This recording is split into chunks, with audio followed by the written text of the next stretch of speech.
Greetings. I need a cough drop so bad.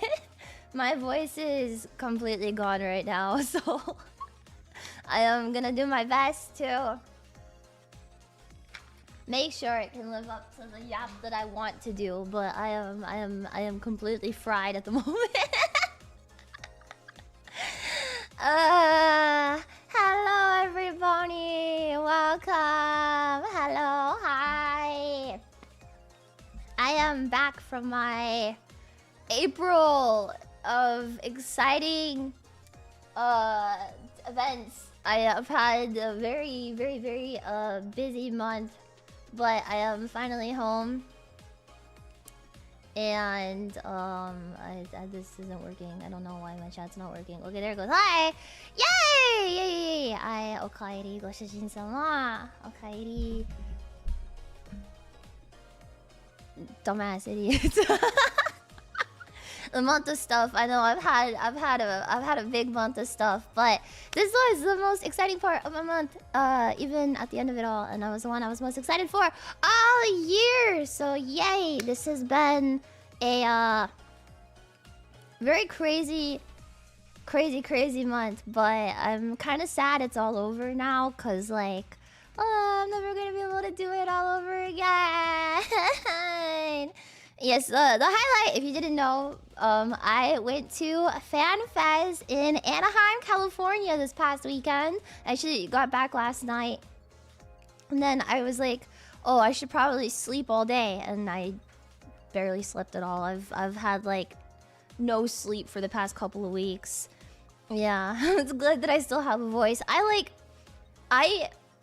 There was a part of the event over the weekend. It was actually during the keynote, so like right at the start. I screamed so loud, I felt like the back of my throat rip. And it's been like gradually getting worse every single day. And I have like recordings due this coming week. And I don't know how I'm gonna do it because like I've never screamed that loud in my entire life. And it's like, it hurts so bad. Like something ripped. I will tell you all about it though. You got a sleep solution? No. It's too much to be excited about. Final Fantasy 14 is my main priority in life, and thankfully it will continue to be that way for the next like 6 years. I think everybody should go to a fan fest if they have the opportunity to, because it was a very life-changing event for me, and I think that if everybody went to Fan Festival, maybe the world would be a happier place. Did you cosplay? No! Oh my gosh. Okay, let me explain everything. Yes. Thank you for the $20 double. Have you heard of the critically acclaimed MMORPG Final Fantasy 14, which offers a free trial, allowing players to experience the entirety of the story up until Shadowbringers with no restrictions on playtime? Yay! I cannot believe they're just giving Shadowbringers away for free now. You can experience the best, most life-changing piece of fiction to ever be published in the history of the world for completely free. $0 now. It's crazy. It's actually insane. But I mean, who knows? Maybe Evercold will be just as exciting as Shadowbringers for free. Yes, it will be for free. So you can do Heaven's Ward and Shadowbringers now. Oh my god. Yes. She may be highly autistic, but she's not wrong. Well, only for new players. Yes, only for new players. But, I mean, you can always make a new account. Who said that? What?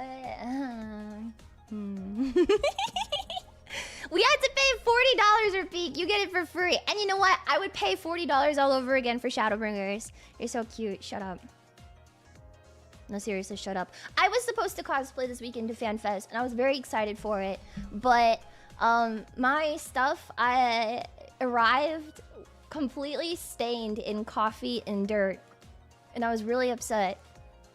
I was supposed to cosplay Reen to a fan festival, but my stuff arrived and it was completely stained with coffee and dirt right out of the package, and I had to message a person, and they were like, we didn't ship it to you like that. And I was like, okay, then who spilled the coffee? And they were like, you need to be more truthful in your reviews. And I was like, why the fuck when I stain my costume with coffee, like, a week before I leave for Fanfest. Are you kidding me? This is like only a once in a 3-year opportunity.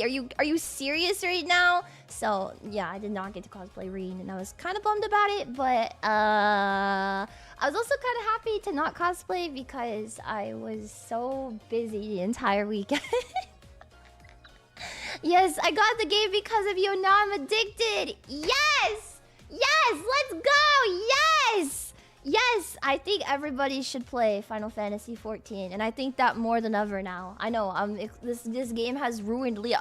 When will Lia stop liking 14 and just grow up? Oh, she's such a bitch. All she does is talk about Final Fantasy 14, and it's not the thing that I like. And Lia fucking sucks because she never talks about the thing that I like anymore. And all she does is play Final Fantasy and talk about Final Fantasy. It ruined her. I can't believe this. And it will continue to ruin me for another 10 years. Let's go! I get to be here for the beginning of the Godless Realm Saga, and it's very special. So I'm excited. I'm excited to see where the next couple of years go. It is one of my hobbies. It is the biggest priority in my life, Final Fantasy 14. And if you're thinking about playing and you don't know much about it, I think you should play. It's a really good opportunity too. Tomorrow is the final patch of Dawn Trail. It comes out, so you should download it and play. And there's a Lia Con free company over on the Crystal. I think it's Coral that you can join. And in the Discord, there's a lot of Lia Cons that play, and I'm always popping into the channel to talk about various things about the game. And I think that if you're thinking about playing, you'll have a good community to be a part of, and we can play together. Yay! Yay, yay, yay, yay. Is this sponsored? No. I just really wanted to talk about Final Fantasy. It's not sponsored. I just really wanted to talk about Final Fantasy. Lia plays with the Leocon sometimes. Now that the patch is gonna end, or it's like the final patch, I want to do more stuff. Yeah. Yeah, they don't need to sponsor me for this. I would love to be paid to talk about my special interest, but unfortunately no. I just do it out of love for the game. I just wanted to yap about it and talk about my weekend at Fanfest. Yes. Yes. So, Fan Festival was held in Anaheim, California, which is right next to Disneyland. If you guys don't know, it is the convention center is right across the street from the back of California Adventure. So when you walk out of the convention center, the first thing you see is the Incredicoaster, and you can see all of Disneyland and stuff from the top of the hotels or even like the balcony of the convention center. So yeah, it's really cool, and I know a lot of people went to Disneyland over the weekend and had a lot of fun. Yeah, Disney. I love Disneyland, and I love the Anaheim Convention Center. They have every con I've been to at the Anaheim Convention Center is wonderful, and it was additionally as great this time. Yay! It's California Screamin'. Okay, well, it's California Screamin' if you're fucking unk, okay? Like, it was a Tower of Terror, and like, it was what is it still, the Jumpin' Jellyfish? It was like Mulholland Madness, and we didn't have Avengers Campus. We had the Bugs Life Zone, and we had the big California letters right outside, and it wasn't like done up like we had the big orange ride, and I don't remember what else. Dude, it's changed so much. We didn't have, back in my day, we didn't have Star Wars Land. We had nothing back there, and the park just ended. Good lord, A Bug's Life is so old. Yeah, we didn't have Avengers Campus. We had a Heimlich's something, I don't know. They're closing the Monsters Inc. ride. Literally, what good is Disneyland? You suck, Disney. I hate you. And the Star Wars Land was like a petting zoo. Oh yes, it was the Home on the Range petting zoo, and they had like Santa Claus and stuff. Yeah, Yoshi P is my uncle, so don't tell this to everyone else.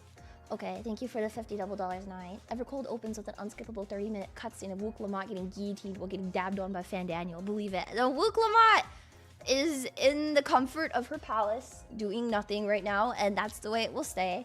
I don't know what Sphene is doing. I'm a bit worried. I don't know what Helmer is doing. I think my predictions for tonight are Calix is gonna hit the 6-7, and then Helmer is gonna kick him really hard in the stomach, and then Yushola is gonna die for some reason. And that's what I got. Zippy, again, no Wuke. Wuklama indifference is my opinion. Helmert's a fucking nerd. She's everything to me. I love her. I love her so much. I love Helmert so much. I'm so excited for the fucking story tonight, man. And then the trailer. Okay, we'll talk about this in sections. I have sectioned out today's stream. I've put more thought into today's stream than I have put into like anything in my life in the past couple of months. This is how excited I was. I was prepping this stream literally while sitting around at the con waiting for the next panel. That's how excited I was about this. I just wanted to talk about it with you guys. Cause like, I know for a lot of people, Fanfest, you couldn't go to it. So I hope that by talking about my experiences, you can live vicariously through me. Yes, does she have a PowerPoint? Not exactly. No, I'm not cool like Koji Fox, okay? But no, halfway there, halfway there. Yes, so merchandise, I actually picked up all of my Fanfest merch when I went to the Square store in Japan. So I didn't have to like worry about waiting in the merch line. I went the day before to get my registration out of the way, and it was just like walk up. So it was really nice because I heard the line was really long in the morning, and then when I got there, we just walked up and got all of our stuff, so it was totally fine. I spent a big fat $0 at Fanfest this weekend. Yay! I love saving money! I spent $0 and I felt so cool going to a con for the first time in my life and spending no money. That was awesome. Yes. We love saving money. Yes, it was awesome. The first day of Fanfest, like day 0 technically, on Thursday, so I was there with my friend and her static, and then some of my static ended up coming as well. So we like merged our 2 statics together for the weekend. You had to pay for the tickets. Girl math, that was months ago, okay? And girl math, I bought my Fanfest merch on last month's paycheck, okay? So girl math, I've spent $0 this month. Thank you. The way I think about it, the month is like a reset, right? And I spent $0 this month because the month reset. So yes, it was awesome. No, that's the way it works. Yeah, it's a big brain. Exactly. That's not how that works. It's girl math. You just don't get it. It's okay. The lion does not concern himself with last month. It's like I could hear Lia screaming when it's singing drop kick. Stop it. We're not there yet. We're still talking about day 0, okay? So I hung out with my static, some of the members from my static, and then some of the members from my best friend's static, and we merged the 2 of them.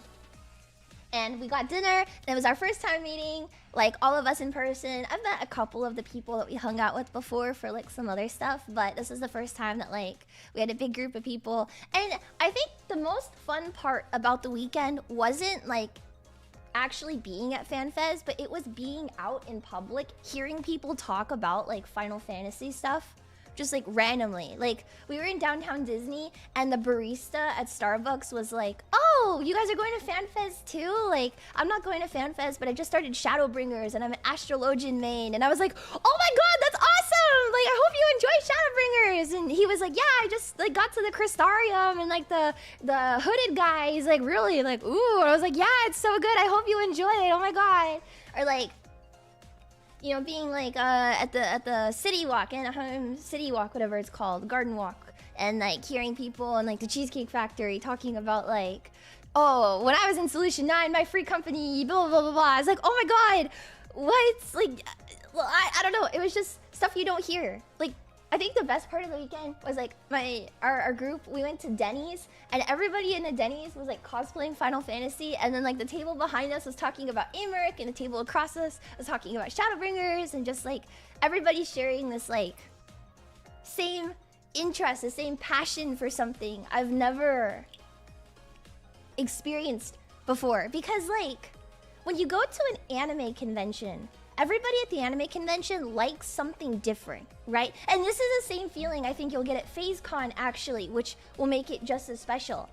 When you go to an anime convention, everybody likes a different type of anime. They like a different type of genre. It's so broad that you can't really connect with each other in the same way because there's so many different like it's such a broad thing. But when you really narrow it down to something like this, like Hololife's big fest they do, like Fanfest, like FaceCon, and everybody likes the same thing exactly the same way that you do, I feel like it brings a sense of community that you don't really get to experience in an online space, and it makes it really, really, really special.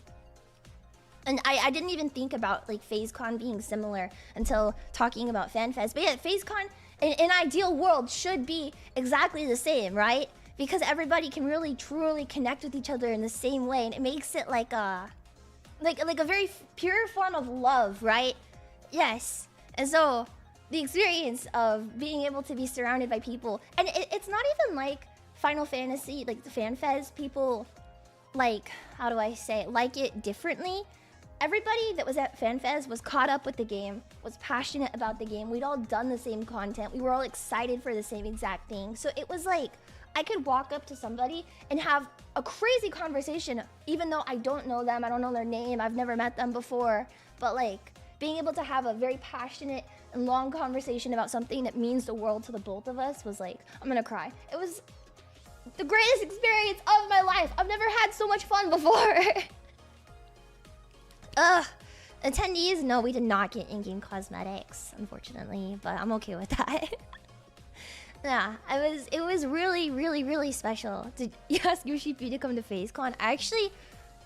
I was meeting like some friends, like online friends. Like I got to meet like Hazumi, I got to meet Girl DM, a lot of other people I've interacted with online. I was getting to meet them for the first time and say hi and hang out a little bit. And when I was like done talking with them, there was like a big sticker trade going on, which I'll explain more in a little bit, like in the middle of the con. And I went around the back of the convention so that way I could beat the crowd. And when I rounded the corner, I almost ran right into Yoshi P. And I got so freaked out that he was standing in front of me, I ran away to my friends. And I was like, I just ran into Yoshi P, oh my god. That was my experience. Yeah, I also walked by Xenos.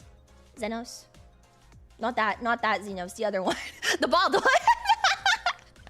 He had a really long line of people meeting him, but I heard he was really nice. I didn't feel... Well, I had something else to do, so I couldn't really go and say hi, but I'm sure he's nice. Yeah, I heard he's really nice. Yeah. Should ask for an autograph. Yeah, I ran into Mr. Yoshi P, and then I saw Keiko, who's the pianist. She was like hanging out when we were doing the PvP thing. Yeah, a piece of toast in my mouth? No. I do have my own pictures to show from FanFest over the weekend, and then I'll show like and talk about some of the other stuff, but like some of my personal ones. I know some Lia cons are at FanFest over the weekend, and I know some Lia cons are at FanFest over the weekend because I saw you there with your Lia plushies and your Lia t-shirts, and it meant a lot to me that you would want to include me in your weekend experience. That's completely unrelated to this, and it made me a little misty-eyed when I was like walking down the convention hall and I saw like Lia there, made me really emotional. So I saw you guys. I did my best to avoid you though, so yes, the chances that you saw Lia are probably 0% because I made sure the moment I saw you to run away in the opposite direction. So you did not see me, but I saw you. It was really awesome. But yes, there was like a big sticker trade over the weekend, so people would draw their Warriors of Light and like trade stickers of them. So I got some pictures of the merchandise I got of my Warrior of Light and took it around. If you have Lia's sticker, no you don't. I was really excited though, because on the doors they had the Scions, which is really cool. So I got a bunch of pictures of the doors, and I took so many photos of them with my little Warrior of Light. So this is my sticker that I had. Oh my gosh. And then they were giving away like promo packs of cards as part of like the swag bag, but they were random. So I got Y'shtolas from mine, and I was really happy with it. Recently in all the gacha I've pulled, I've gotten a bunch of Y'shtola stuff, so it was really cool to be able to add something special like these to it. Yeah, did you make a woman cry? It was Lia. Probably. I spent so much of my weekend like in tears because I was having the best time ever. And then I went to Jollibee, of course. Got to do the Final Fantasy, like the actual Jollibee. So when I tried Jollibee on stream the other day, it was just the collab meal. But the Jollibee, I believe it's on Euclid in Anaheim. If you're interested in going right now, they're doing the Final Fantasy collaboration, and the whole store is done up. So I went and I checked that out. It was a really, really, really long line, but it was super worth it. It was overpriced. It was overpriced, yeah. And it was also a very long line and a lot of food. But, I mean, it's fun to be able to go and partake in the festivities, you know? This is all of the stickers I got from day one from the trade. Basically, everybody just stood in this giant amalgamation and handed stickers out to each other. Traded stickers. I almost ran out of stickers on day one, so I saved the rest for day two. And then on day two, I mean, probably within like 20 minutes of being there, I ran out of all of my stickers. Where the F do I go? Yes, I got to meet Mr. Where the F do I go? Very, very, very nice person. So I was very excited. Yeah, lots of Warriors of Light that I've seen around on the internet too, which is really cool. Were any from Leocons? I hope not. That'd be weird. I hope no Leocon ended up with my sticker. That'd be really strange. But also, I feel like the way the stickers were being traded, like you didn't really get to interact with people too much. They were just kind of like handing them out like Halloween candy, like really fast and walking around. So yeah, I think the only time I really stopped to interact with people was during the Red Hot and Deep Blue, like the Blowjob Brothers meetup. Yeah, because they kind of merged the Woolstinian meetup with the Blowjob Brothers one. So yeah. This is the rarest piece of Lia merch. Yeah. That'd be awesome. The what? The Blowjob Brothers meetup? It kind of sucked that I ran out of stickers on day one or day two though, because I went to the Boba collab the day after and people were still trading stickers there. And I wish I had stickers to trade there, but watching Fanfest live reignited my love for 14. My love for 14 didn't even die, and it reignited my love for it. It was so cool. And it was really awesome too, because at Fanfest they gave away an official sticker book for us to put our stickers into. And at all of like the attractions inside of the convention, they were doing like a sticker hunt for like the official stickers. So got to be involved with like everything across the board. But I didn't have much time to do the attractions during the weekend. So I was really bummed that I was going to miss out on the stickers. But at like the very end, right before the Primals concert, they just started handing out their excess. They started handing out excess in like giant piles to people, except for Graha. Graha, it was one per person, even at the end of the con. So like, nobody could end up with a giant stack of Graha stickers. The line to take a photo with Graha was so long all weekend. It was crazy. They had like a gondola from Living Memory. And you could like take a picture with him and like eat ice cream with him. And the line was capped all weekend. It was like 2 hours long. Yeah, they know their worth. They had a bunch of attractions. I think I have some photos of them. Oh, this is the sticker I got from the Blowjob Brothers Fanfest meetup. I thought it was awesome. I thought you guys would like it too. Yeah, Graha is just that beloved. I liked this one, bro. It was awesome! Yay! Do you have to eat the ice cream the same way? I don't know. I didn't do it. So this is like a photo, a very terrible photo of the inside of the event. This is the Arcadian thing that they had going on. I think this is the coolest shit ever. This attraction was like the coolest thing ever, but I didn't get to do it. Basically they had like it's like haptic floor that would like light up, so it looked like the disco floor from M5 Dancing Green. And it would light up just like the actual fight in game, right? And it would do the actual mechanics. So they had like ride the wave, they had like the spotlights and you had to dance in the spotlight. They had like the tank busters, they had like the half room cleaves, and Like, everyone in the audience had, like, their pen lights on and was cheering. This is a horrible photo of it. I promise, like, on the other side, it was way more lively. I think this was just a crowd taking videos. And then there was, like, the actual line. And they had Nedum actually record, like, special voice lines for it. And, yeah, there was this Dancing Green cosplayer that was, like, killing it out there and looked just like Dancing Green. Like, he were... Dancing Green in real life, I swear. Looked perfect, was dancing amazing, was dancing everywhere. I kept running into them at the con, and they were always like dancing or like doing something really ganky. It was so cool. Yeah. The stuff is what was missing from Vegas. I heard that everybody that went to Vegas thought that Anaheim's was like a billion times better. Which, I mean, this is my first one, so I don't have anything to really compare it to. Is there a video? Yeah, there's a lot of videos of Fanfest over on Twitter, but because I don't own those videos, I'm not going to show them on my stream. But I would encourage you to go look for them. There's tons of them, I promise. I'm terrible at taking photos, so I promise whatever this looks like, and you're like, Leah, this looks like shit. It doesn't actually look like this. I just happen to take like the worst photos known to man. But this is a PvP area.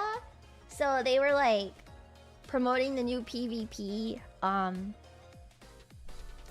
map coming out tomorrow. So this is the crystal that you push in Crystalline Conflict. Thank you.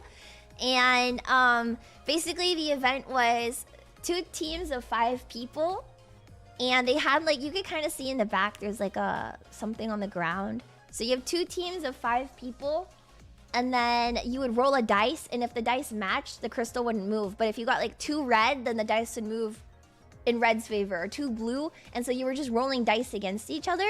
And we had like this baby. I think she must have been like maybe 3 years old. She was rolling for us, and she carried the red team to victory. So we won, and it was awesome. And they also had like this alpaca game, like it was alpaca skee ball racing game thing, and I won that, and that was really awesome. They had like some like catching game. It was like a bunch of carnival games, but they were all themed for Final Fantasy. And then you had like the devs like playing with everyone too. And the staff was like really enthusiastic about it, like trying to get everybody waiting in line to like participate and get super hype. So yeah, I think if they had like one more attraction, everything would have been perfect. But I think even what they did have was really good. It was not as smelly as rumored. I did not smell anything, okay? I did not smell anything, and I was in a big bulk of the crowd for like 90% of it. And I did not smell a single thing. I'm sorry if you got farted on at 2026 Fan Festival in Anaheim, California. That's not my problem. Let's see. This is a sticker you got from the PvP thing. Is Justinian and Tataru. Yay. And then this is a photo of the closing ceremony I took of Yoshi P.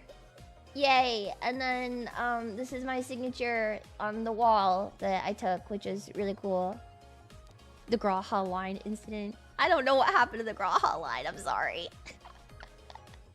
The sharder. Yeah, I heard someone sharded the Graha line. So there's my signature. And I found the sticker. I don't know whose it was, but I really wish I got it. This is the highlight of my weekend, seeing this. And then let's see what else. Oh, they had like, it kind of looked like the California Adventure sign, but instead it was like Final Fantasy 14. It was really cool. And yeah, that's all the photos I have. I didn't really take too many. I was basically like sitting the whole time watching panels and stuff. Yeah, it was a lot of photo ops, and then obviously the community was really engaged with each other, and then the panels. So on day 1, the fan festival opened with the keynote, right? As we all know, the keynote. I don't think anything would top. I punched myself in the chest. Sorry. The experience of being in the room when they announced Evercold. Yeah, wait, RJ? No longer a fat fucking child? Oh my god! I started watching you and said you saved... Oh. Well, thank you. I hope that my autism doesn't make you start hating me. I'm honored that I could be that person for you, so thank you. Thank you. Keep on trucking, RJ. Congratulations. Otsu! Nice! Yay! Off to 14 for them. Now you should play Final Fantasy 14. It has an expanded free trial that now includes Shadowbringers! Yeah, who needs Lia Channel when you can have, or who needs Ozempic when you can have Lia Channel and 14 and forget to eat because you're too busy raiding? Yeah. Ugh, I'm trying to crack my neck. But yeah, I woke up for the keynote, I was supposed to wake up at like 5:30 a.m. because I was staying nearby, but at like 5 o'clock in the morning, they released the patch notes. So then my friends and we all woke up and we were like, let's just get ready now. And so we got in line at like 7, I think. Like, yeah, like 7-ish. And the line when we got in line at 7 was like down the street. 6, 7? I think it was like 7. Yeah. It was like down the street, packed shoulder to shoulder. Like this giant crowd. But it was actually like extremely well organized, despite it looking crazy. So I had no problem with it. And we managed to get seats for the keynote. And it was awesome. I thought... So, like, my expectation going into it was just that we were going to get, like, 15 seconds of teaser. And then maybe, like, the title. And then, like, the release date window. But then the teaser kept going. And going. And going. And by the time I realized we were getting the whole fucking trailer, I was losing it! Okay, where's my slideshow? Yes, here. The whole job rework. We'll talk about it in a moment. Okay. Evercold, yes. So, if you don't know, this was the longest keynote ever. Yeah, it was extremely long. It wasn't the whole. It was way more than I was expecting to. Yeah, way more than I expected to see in this, because I've heard that in the past they just haven't really announced too much for NA, and you guys were like, oh my god, Lia, they're not gonna announce that much, and it's not even worth going to, and I feel like you're stupid because NA is like the best thing ever. Yes, Evercold! We're going to the fort. Ooh. None of us know what that means, but apparently tomorrow, tonight, 3 a.m., when the servers go live, we will know. Ooh. Maybe this is Helmerit, maybe it's not. I don't know. Nobody knows. It's Nordic. It's all Norse. It's the Final Fantasy 13 patch.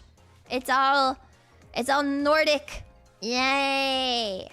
Yay. I wouldn't worry about the trailer music. And it gets a super beta version. I don't know if I'm going to play the trailer here. I would love to rewatch the trailer. It was a great trailer. It was phenomenal trailer. It's so pretty. Final Fantasy 13. Yay. It comes out January 2027. I expected February, so January is crazy. Should I play it? Should I? I want to play it. Okay, hold on. Let me open Opera. I want to play it. You're right. I should play it. Do do do do. You should replay it. I should play it. I should play it. Do what you want. I'm sorry, Square Enix. I'm Evercold. Let me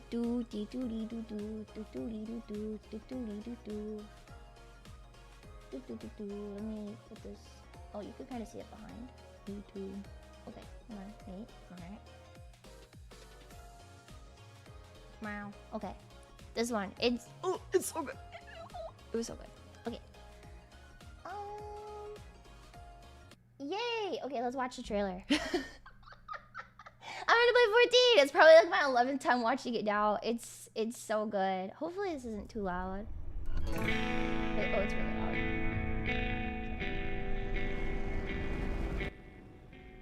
I will talk over it though because I don't want to get killed. Yay! It makes me want the patch even faster though. I know it's like the last day before the patch, but audio jungle. I'm talking over it. Go! Connect the worlds, because that's exactly what we said we were going to do. But they said the new Saga we have is what, Godless Realms, I don't think it's necessarily going to be a rejoining that we have to do, but I think we're going to have to unite them in a different way. This trailer has a very Shadowbringers feel to it. It's a little bit Shadowbringers-y because, you know, Shadowbringers is like very fairy tale, you know? It feels like very storybook, like Brothers Grimm kind of. This feels very like Norse Brothers Grimm Shadowbringers type. It's so cool. This trailer is so good. It's not even the full thing. I'm losing it. I've watched this shit like a billion times. And I don't know if you guys saw, but this old lady, she's a Mikote. She has a tail. Is this Y'shtola? I think it could be Y'shtola. I don't know how to explain that. Maybe I'll have answers tonight. Who knows? Should I turn on the closed captions? The closed captions are pretty okay. Yeah. Yes. Future Y'shtola. I think this is Y'shtola. I don't think it's a shard. I think this is just straight up Y'shtola, and she's gonna get really old, and she's actually going to be Master Matoya, because this is like parallel to Shadowbringers, how they're like, Master Matoya, what sayeth thee? Like, she's a brown tail. She does have a brown tail. You're right. Maybe it's not Y'shtola. Maybe it's just another Mikote.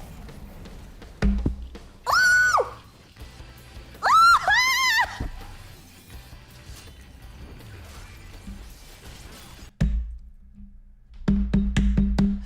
Oh, it's so cool! My throat! I'm gonna kill my throat. I'm gonna kill my throat. Oh my god. Oh god. Oh god.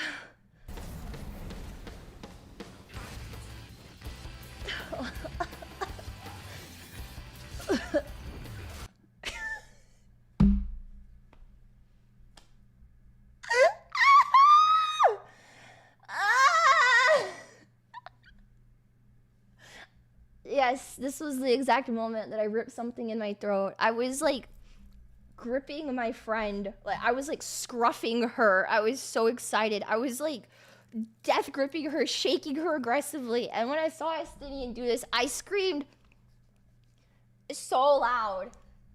So painfully loud. It hurts still.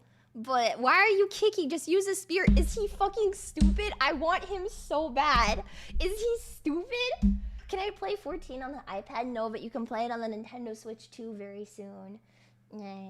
Yeah, you know the other lesbians in the crowd raging in harmony. Lesbians love Estinian. That's what I've learned from this weekend, is that lesbians love Estinian.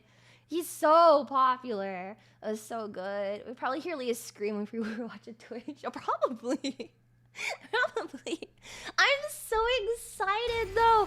We get our fucking Heaven's Word trio again. This is the most exciting thing in the entire world to me, is that we get to go with Alphino and Estinian again for the first time in like, what, like Heaven's Word came out in 2013? So like 13 years, whatever. Wait, was Heaven's Word 13? I think he was 13. It's been a very long time. And we get them back. We get them back. I'm so excited. I'm so excited. So excited. 2015. Okay, so 12 years. No, wait. 11 years. Yes. It's the best group. Oh my god. Oh my god. Oh my god. Oh my god. They're gonna spend all of their money, and Alphino is gonna make so much. He's gonna gather so much firewood, just to hear Estinian say, "The lad's grown, hasn't he?" And then Alphino's gonna like geek it because he loves Estinian so much, and I'm so excited. I don't care about well, I care about everything else, obviously, but I just Lia's gonna be missing for months. Nope. I play that patch within like 2 or 3 days of it coming out. Yep. I'm 100% expecting more firewood joke. I'm expecting a firewood joke, and I'm expecting another instance of them spending all of their money. It's too free. I'm not streaming the patch. But I will be streaming all of my extreme stuff afterward. I will stream the raids. I really think it would be awesome to do a community day to try out the new raid series, which we'll talk about in a bit if you don't already know what the new 24-man raid is going to be. Yeah, I'm gonna take some days off of the internet completely and just unplug and play through the patch, and or the expansion. That's how I did Dawn Trail. It took me like 4 days to play Dawn Trail. Unfortunately, I went to Anime Expo right after Dawn Trail though, so I didn't stream, but there's nothing going on, so I will be doing the X Pack and then I will come back and we could talk about it later. There's a Lia FC on Curl. Yes. Yes. Playing 14 without internet. You know what I mean. I don't want to get spoiled is my whole thing. I'm so excited. It's Heaven's Word. It's Heaven's Word. It's Shadowbringers meets Heaven's Word. It's so cool. It's so fucking cool. This is the coolest thing ever. Is this the greatest game trailer of all time? Maybe. And the music is good, and this looks so cool. And, it makes me want to play 13 really badly. Really, really, really badly. The Stormblood trailer. It's okay to like mid. I think the Stormblood trailer is lame. Heaven's Word is the best. My favorite is Endwalker. My favorite of the trailers is Endwalker. This isn't even the full trailer. It looks so cool. And the music is so good. And I'm so excited. It's all raw supremacy. It's all raw supremacy. Odin. It's Odin. I saw so since the trailer came out, obviously a bunch of people have been theory crafting about stuff, and I saw people talking about how these two characters kind of look similar to now I haven't played 13 yet, so correct me if I am wrong. Okay, this is the only time I'm asking for you to correct me, but Chaos? Apparently in 13 there is some girl that like gets visions of the future, and she's like very young, and every time she gets a vision of the future she dies and is like reincarnated or something like that. And then Chaos, I think Chaos, he like watches over the like reincarnations of her, kind of similar to like a Ranjit Minfilia situation, but a little bit different. Some people on Twitter have been talking about how these could be similar to the girl that gets the visions, and Chaos, I think is how you say his name. Chaos? I'm doing my best here. Okay, who knows? Maybe before the X Pack comes out, I will be more educated on 13. I've been told many a time to play it, but with 10's port, I don't know. But I'm learning. I'm doing my best. So the theory is that they could be similar. There's also a theory that he's Odin, which would 13's perfect. There was also talking about how where are these things? These things are L''ICE or something like that. They're like these, like they like wander around the earth and like they don't have a purpose, or they like die when they lose their purpose. I don't know. The Lassie? Yes, that's the, they do look like Lassie. Yes. Yoshi P said something in the keynote that has a lot of people like pretty sure these are the Lassie. But Nordic, there's already so many like things that people are pointing about 13. The tempered of 13. Ah, yes. They get a purpose, and if they fail, they become a crystal. Oh. Yeah. So my own personal working theory is this is the 13 expansion. A lot of parallels. It's very Nordic. Yeah.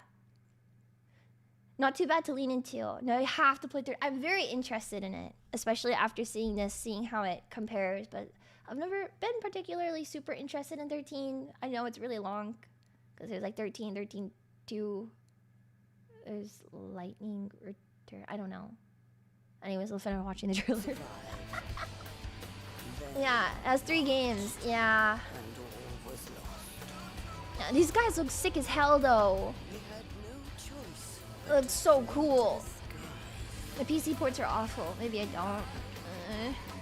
And something about like the sorry, I said I was gonna play the trailer and I'm gonna stop it again.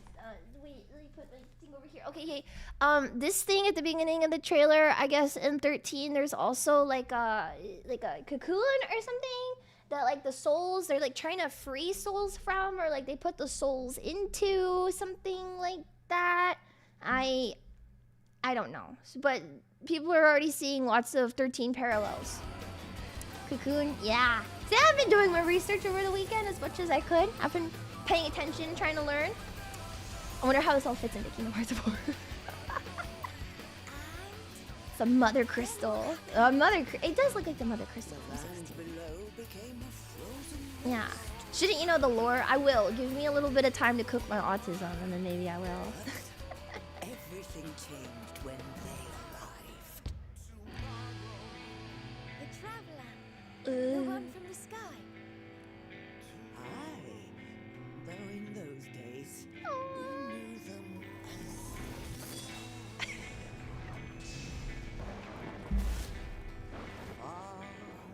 Wanderer.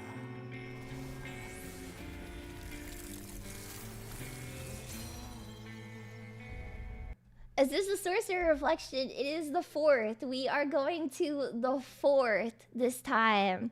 What is he standing on? Maybe it's the Ragnarok. Could be. I thought it was 0. I also thought it was 0 for a second. Total Xenos victory. Total Xenos victory. I have the hiccups from talking so much. I always had to include the Estinian kick in this. There's no 0, but she's in the patch. There's no Alias, but she's in the patch. There's no Y'shtola. There's no Graha. There's no Helmert. There's no Calyx. It's, yeah. I don't know. There's a lot. There's a lot to go through. I have this room saved. Yes, I have this one, and then I also have this one. I am.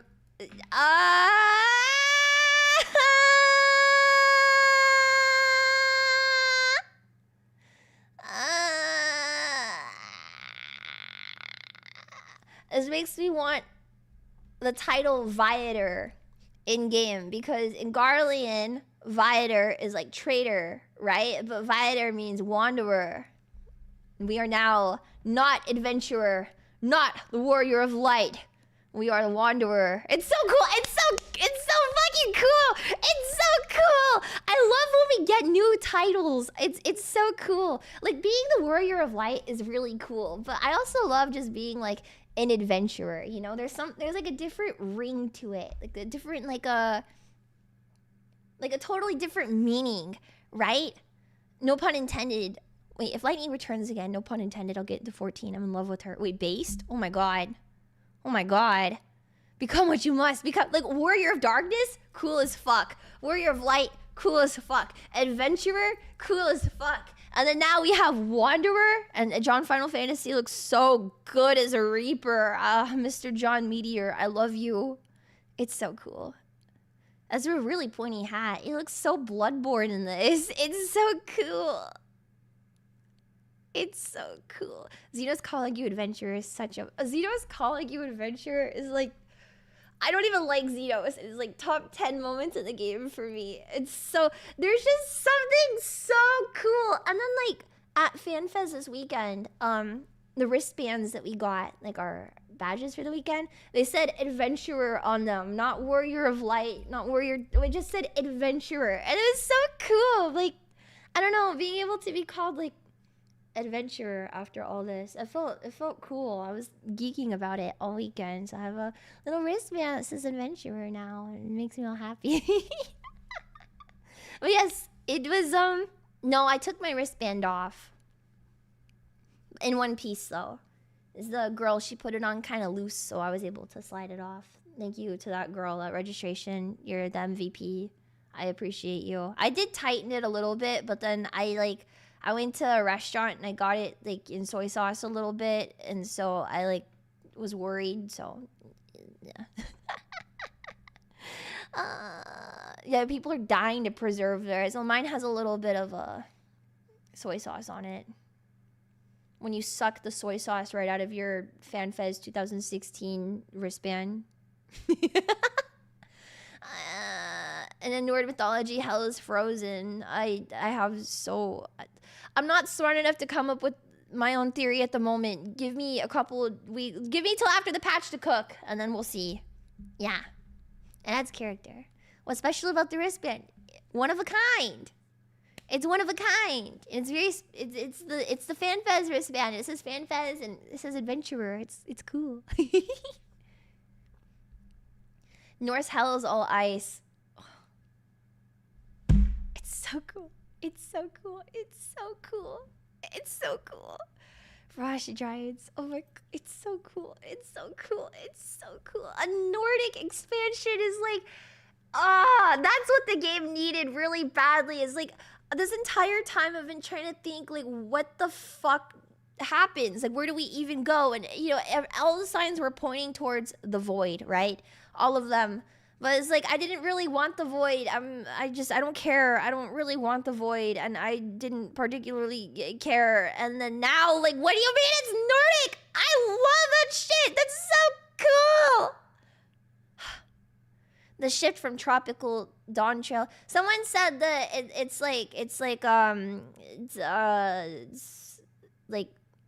how do I say this? I'm not the good person at explaining this, but someone was saying that it's like different types of like metals, right? We have like different types of metals so far as like our first two expansion names, because like gold, Dawn Trail, the Golden Legacy, and then Evercold, like silver, like frosty. So maybe the next one is going to be bronze. Food for thought. We'll find out in 3 years. I can't believe the X-Pack is only 9 months away. I am pregnant with John Meteor's baby. I'm so pregnant with your X-Pack. For the next 9 months, I'm in labor with who? I don't know. I guess we'll find out tonight. Maybe I'm pregnant with Calyx. Who knows?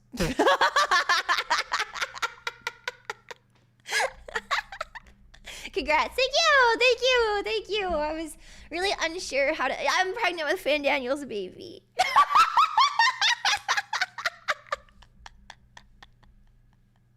I don't want to have a Stiddy's baby, no. But yes, they announced a ton of stuff at the keynote, so I'll cover more of it. They showed us some of the location, like concept art of the locations that we're going to. And I wanted to put my favorite ones up on the slideshow. These two are my current favorites. This one obviously looks super icy, so maybe this is a town that is down on the ice. But this one is very obviously in the sky. And they were making jokes about how they know all the Warriors of Light want to jump down the hole, which is really good. I can't tell if this is supposed to be like the Aetheryte or not. Maybe it kind of looks like the key right now. Like a castle is big plants. It's very this reminds me of Florum a little bit from Bravely Default. Why does it look Chinese? This this is a very auspicious city. Yeah, it's like foresty, old Charlian, kind of like Don Meg, maybe Florum. It's up in the sky, or maybe like up in the tree. Yeah. Warriors of Light, all genders. And a hole. How does this look China to you? It didn't look Chinese to me. Who said it looked Chinese? Bitch, I'm calling you out. Let me see. Who said it looked Chinese? Crim1_ says it looks Chinese. Vaguely Chinese. You are so auspicious. And then this is like another zone that I'm really interested about. This is very obviously an Aetheryte down here. This looks like maybe it's related to those the Frost Giants things, because like the circle right here kind of looks like a similar pattern, but I don't know. There's like my schizo moment, right? They were showing us some of the other locations, and there's a lot of like dragon-esque like murals and like monuments in them. They showed like another one that's by the water with all of like these dragon heads popping up around it. There's like a dragon head built into like this like tree thing. There are only dragons on the first. Yes. So I read back are on the source. Yes. There are a few dragons. Listen. I read back a couple months ago this Reddit post, okay? A Reddit. And everybody groans, but I groans, and then I thought about it for a second. The huge snake. Yes, that's exactly what I was gonna say. This Reddit post from months and months and months ago, probably back in like 7.3, was talking about it being like a snake, right? Like a big serpent, right? That's like in charge of like nature's proclamation and everything. And then went on to point out that the Asm stone could be interpreted as looking like Ouroboros or Ouroboros, the snake eating itself, because it has like the 2 dots on it. The world serpent. Yes. Yes. And so during the keynote, they were like, could these be dragons on everything? They're snakes. It's snakes. It's always been snakes. This is how servant. Okay, have you guys done Tender Valley? The Tender Valley dungeon in Dawn Trail? Because it talks about the great serpent of Ronka, right? And how there's a great serpent of Ronka on the first. And there's also the great serpent of Ronka in Tulihiolol. And now, I don't know. I don't really have much to say because I'm not that smart. I need somebody else to theory craft the rest of the stuff. But I do think Serpent of Ronka is going to play into this a lot. And I think that the serpents are related to something. They're vaguely dragon-esque. Yoshi P was like, could this be dragon? Maybe that's why Estinian's there. He's going to get the juke of his lifetime. It wasn't dragons. It was snakes. Sorry, King. Lahi? This is how we get another 10 years of Soken Lahi. Thank you so much. That was my yeah. If everything revolves around those snakes, they'll crash out. It seems like Serpent of Ronka stuff is more ancient, just made it to every shard. And that's kind of what I'm thinking, is that the Serpent of Ronka is going to play a really big part in this. Because it's also like lore that's never really been like explained, and it was really crazy that it came back up. And it consists, yes. So I would be very happy, but I'm very interested why the Ouroboros Ouroboros thing on the Asm crystal then. But, I mean, who knows? It's teasing something. Yeah. We got Serpent of Ronka 2 before Xenos 2. Yeah, we've had Serpent of Ronka since Dawn Trail came out, girly. Yeah. Yeah, I don't know much about when does the Kingdom Hearts expansion happen. I thought the 24-man they were announcing was Kingdom Hearts, and then I heard like the last, or like the further notes of the song and realized it was Evangelion as Ava was fading on the screen, and then shit myself. Xenos isn't coming back. I remember back a couple months ago when they released the screenshots, like the teaser screenshots, and people were pointing out the parallels between the Warrior of Light looking at the moon and Xenos looking at the moon. I was with my friend, and we were like, this is total Xenos victory. No! And I was like, oh my god. The Xenos is relevant again. And then we were like, laughed about it. We're like, haha, Xenos isn't relevant again, haha. And then they showed the trailer of Meteor being called Wanderer when Xenos' title was a Viner, and he's a fucking Reaper? Meteor and Xenos are about to have sloppy soul sex on screen tomorrow, and I don't want to have any of it. I'm with Yoshi P. I hate Xenos, but I can't deny that maybe Xenos might be the greatest character of all time. I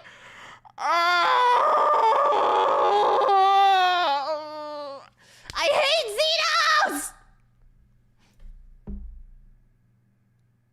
I know, and he does the same pose as they're... No, this is pandering. They're having sex. Yoshi P hates him too. I felt so vindicated when he said that. It was awesome. Yeah, they showed some of the new glam, like they teased some of like I think it's just concept still, but concept for the new artifact gear. I really like the paladin one. Further comments on that to come. Ellipses. I think the one on the left of it is crafting gear. Can't fit. Maybe it's goldsmith because of the tiny little hammer. I recently have been finishing my crafters and gatherers, and now I feel like I'm finally good at the video games. So now I can wear stuff like this, and I really like the necktie cravat thing. I know the summoner, everybody says they like the summoner one. I think the summoner one looks like all the other summoner artifact gear. It looks boring. But everybody I know says they really like the summoner one, so I feel bad. I like the paladin one. I think it's really nice. I also really like, I can't decide if this is supposed to be Dancer or it's supposed to be Astro, but I'm pretty sure it's supposed to be Dancer. But maybe they could give us some slutty Astro glam. I really like it. And I hope that the female version looks just as good because I like the little stuff going on in the chest. Like, I just like the way this looks. I don't want it to change. Just put this on the girl. And then that just keep it like this. But I don't know. I love it. I like all like the stuff going on the legs. It's so cool. Oh my god. It looks so good. I just don't want another long skirt for Astro. The samurai glam looks incredible. I love that the dragoon glam looks the same as every other dragoon glam in the entire game. Oh my god. It looks the same as all of them. The bulky legs, the spiky thing, but this looks more Kane Highwind than any of the other dragoon glam in the game currently, so, yeah. This one's cooler. I know. Love my super hyper specific dragoon look. That looks the same. It's always blue and spiky and bulky. Oh my god.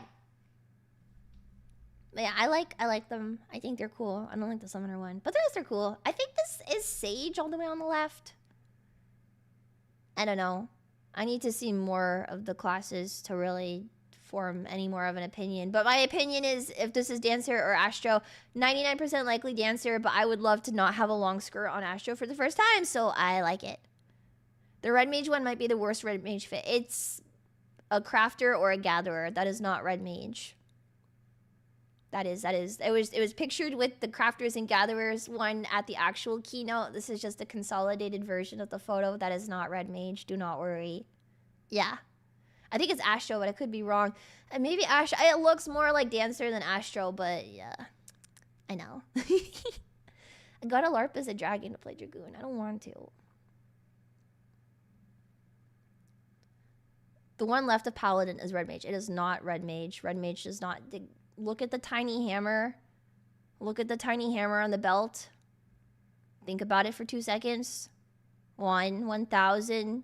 2, 1,000. Thank you. I'm very proud of you. Okay, moving on.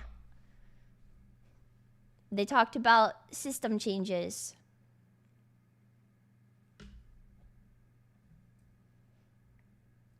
So,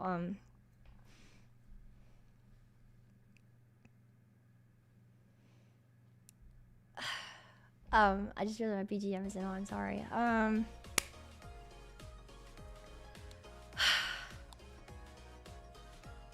Okay, so Lia will now proceed to talk for 5 gajillion hours.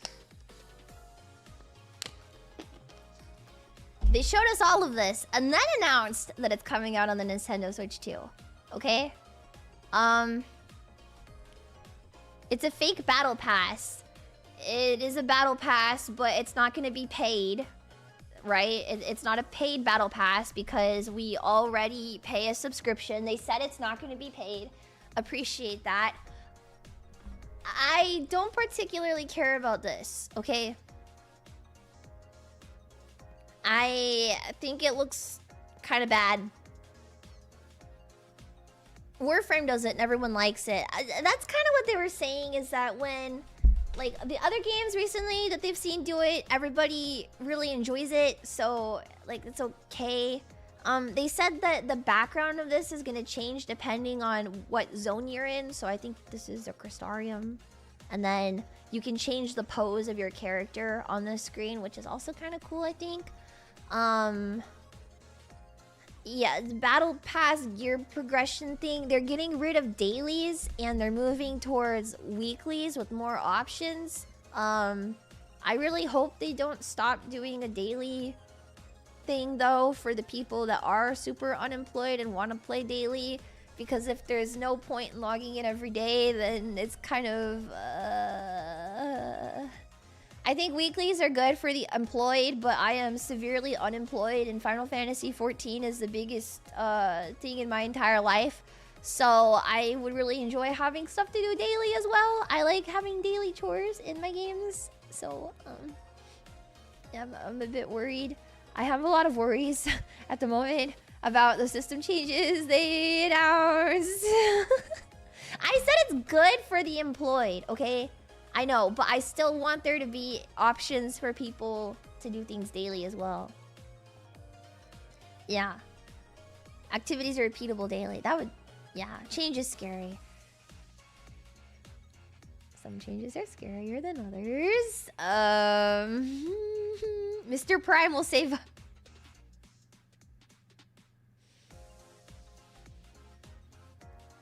He's truly a divisive man, isn't he? I think it's good that there's options to increase your level, your item level. I think that's good. I think that having the option of doing things outside of Savage to increase your item level is good. I worry that the incentive to do Savage specifically and the challenge that comes with it is a bit in jeopardy at the moment until they make any more announcements. That's my opinion. I think that Savage having the being difficult and encouraging you to do difficult content to be rewarded is cool. But at the same time, I know that the item level thing is very difficult for casual players. I would just like there to be incentive and reward outside of a mountain and orchestrion for Savage players as well. So I hope that the ecosystem for high-end doesn't really die out. They didn't make any announcements, so it's hard to say either way at this point in time. But yeah, I don't think they'll remove that. I don't think so either. But yeah, they didn't say anything, so there's no way of knowing, you know?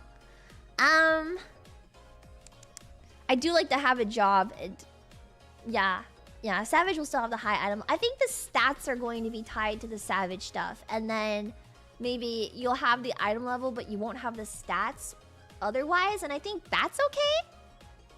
Probably a new difficulty. Yes, they are adding a new difficulty between normal mode and Savage, which I think will be pretty fun as well. I'm excited to see what that's like. I hope it releases when the normal mode does. So at least like Savage, like you can prep for Savage that way. How do I say? They're adding a feature where you'll be able to transfer your item level to other jobs. So, for example, you don't have to go through Savage all over again and re-gear a completely different class. And then maybe at the end of Savage, only like end up with like 1 or 2 classes that are or jobs that are that item level for Savage, which I think is pretty fun. But I think like my own personal worry that comes with that is like I worry that you might have players that are like, oh well, I cleared M12S on Dragoon and now I'm going to transfer my Dragoon item level to my Sage and then go first time heal M12S. I think that having the option to try things out is okay, but I also worry that it might grief a party of people that are really going for a clear. So I think that it comes with a lot of integrity from players, and that's kind of been like an ongoing conversation within the realm of high-end, this tier especially, is player integrity when it comes to joining party finders. So it could potentially lead to a community becoming more toxic because you have people that aren't being honest about things, changing their item level, joining parties, griefing clear parties, and community definitely cutting out some people, blacklists and fightings. I feel like it could become more volatile, so I'm very interested to see what the actual final outcome of all of this announcement, because they were stressing that things are very subject to change the entire time. Yoshi P at the keynote kept being like, this could change, this might change, this will probably change, like don't panic, this will change. So it's very in progress, but yeah, I don't know. I don't think that stuff will make it to higher tier clear parties. I would hope not, but you know, everything was more to be announced in Berlin, more to be announced in Tokyo. So hopefully, but I'm a bit worried, and I'll probably stay worried until they make a actual announcement. Yeah. Yeah, change item level to normal one would be odd. Yeah, what else did they announce? They announced cross data center party matching now. So like if you're in Crystal, you know, like you have to go over to Ether right now if you want to raid on like Tuesday for Savage. Well, now they're making it so if you're in Crystal, you don't have to go over to Ether. You could just stay in Crystal and join an Ether PF. I think that's good. I think it will encourage a lot more people to try out Savage or high-end rating. I think it opens a window because sometimes, especially like early on in the tier, you know, players on like Crystal, they can't get over to Ether, right? Ether's closed. You can't come. So now they have to raid with Crystal PF, and Crystal's culture, they don't really raid as much as Ether does, right? So if you compare like a party finder right now at 5:20 in the afternoon to the Crystal and Ether, you compare them, I think Crystal's options are a lot more limited in terms of high-end rating than Ether's, and a lot of people on Crystal, they really want to raid but can't get over to Ether. So I think that will kind of eliminate the feeling of like being dejected, right? I think it's good. I'm excited. I know PF is gonna be like super ultra like Ether natives only, but I don't care. Now, hi Leah, welcome back. Thank you. Thank you for the $2. I'm from Crystal. There's nothing wrong with being from Crystal. I'm saying that it's good that you guys have the option to now raid when Ether is closed and you can't come over. Because, yeah, you only really have Extreme Raid Prog. Whereas Ether, I think, like, on any day, we've got, like, 40 Savage parties, like, open. There's always Ultimate parties. There's always Savage parties. There's always Extreme and Blue Mage. And everybody raids and does, like, hardcore content on Ether. And it's kind of, I know, like, some of the members of my static, they want to do stuff, but they're, like, Crystal natives, and then they can't get over on just like any day that they want, so then they have to wait until like 2 days later when they can like set aside the time to like set up their character to queue into Ether in the morning and then go to work and then come back and maybe hopefully be into Ether by that time. It sucks. So yeah, I think it's good. Yeah. What else?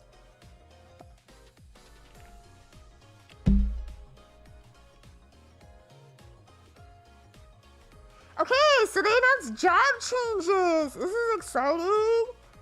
This is so exciting. They announced job changes. This is so exciting.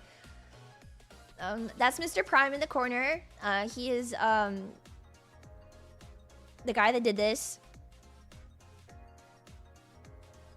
So they showed us Paladin. I don't play Paladin, so I don't have any opinions. They showed us Dragoon, and wow! The Dragoon job changes looked amazing. Genuinely, I thought the Dragoon job changes were really cool. Kind of sad that there's less buttons, because I like having a lot of buttons personally.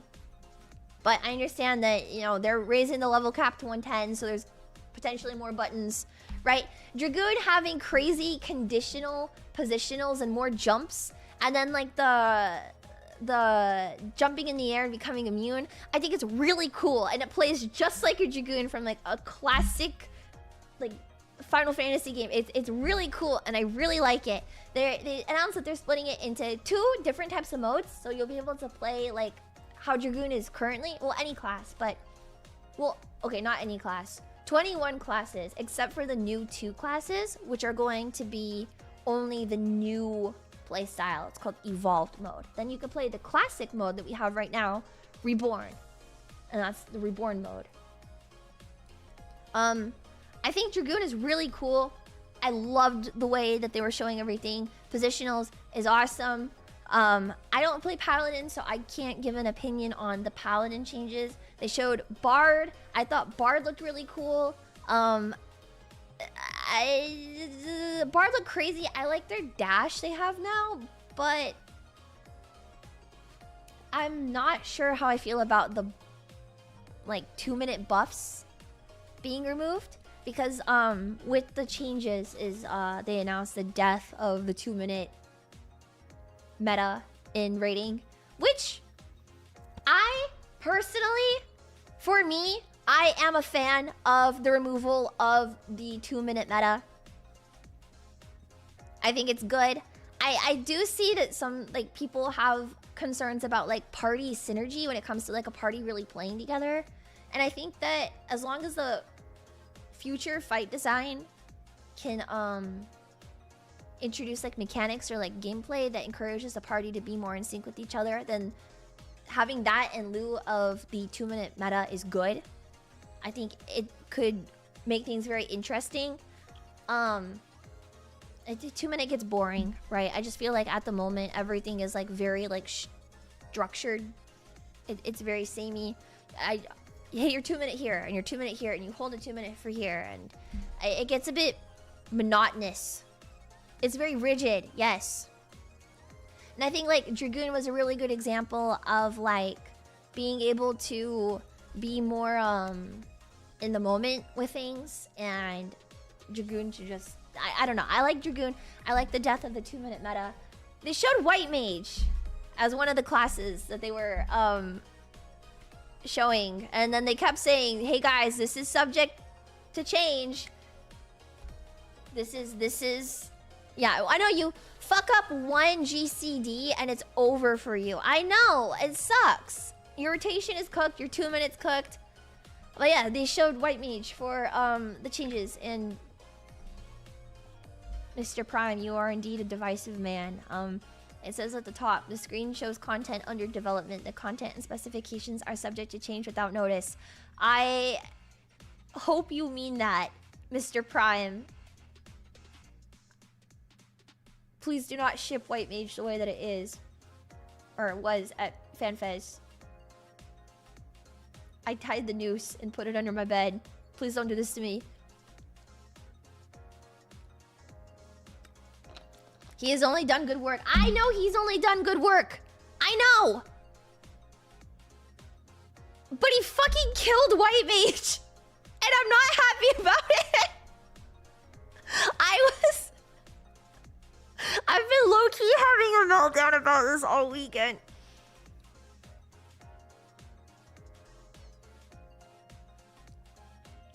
My problem is that the content we have in game. Okay, how do I say this? I'm okay. Watch her glaze White Mage a week into 8.0 because it will probably change between now and when 8.0 comes out. So if they publish 8.0 and White Mage is in a really good spot, then yes, I'm absolutely gonna glaze it. Are you kidding me? But currently, based off the demo that they showed us, it's not good. So yes, I want to know exactly what you think about White Mage. I think that the damage output of all of the content in game is not high enough to excuse White Mage becoming a strictly healing only class. In order to make this happen, they would have to rework the damage output of all of the encounters previously. I'm okay with not doing DPS, right? I am okay with not doing DPS on White Mage and being strictly a healer. I'm perfectly okay with that. I would love that, in fact.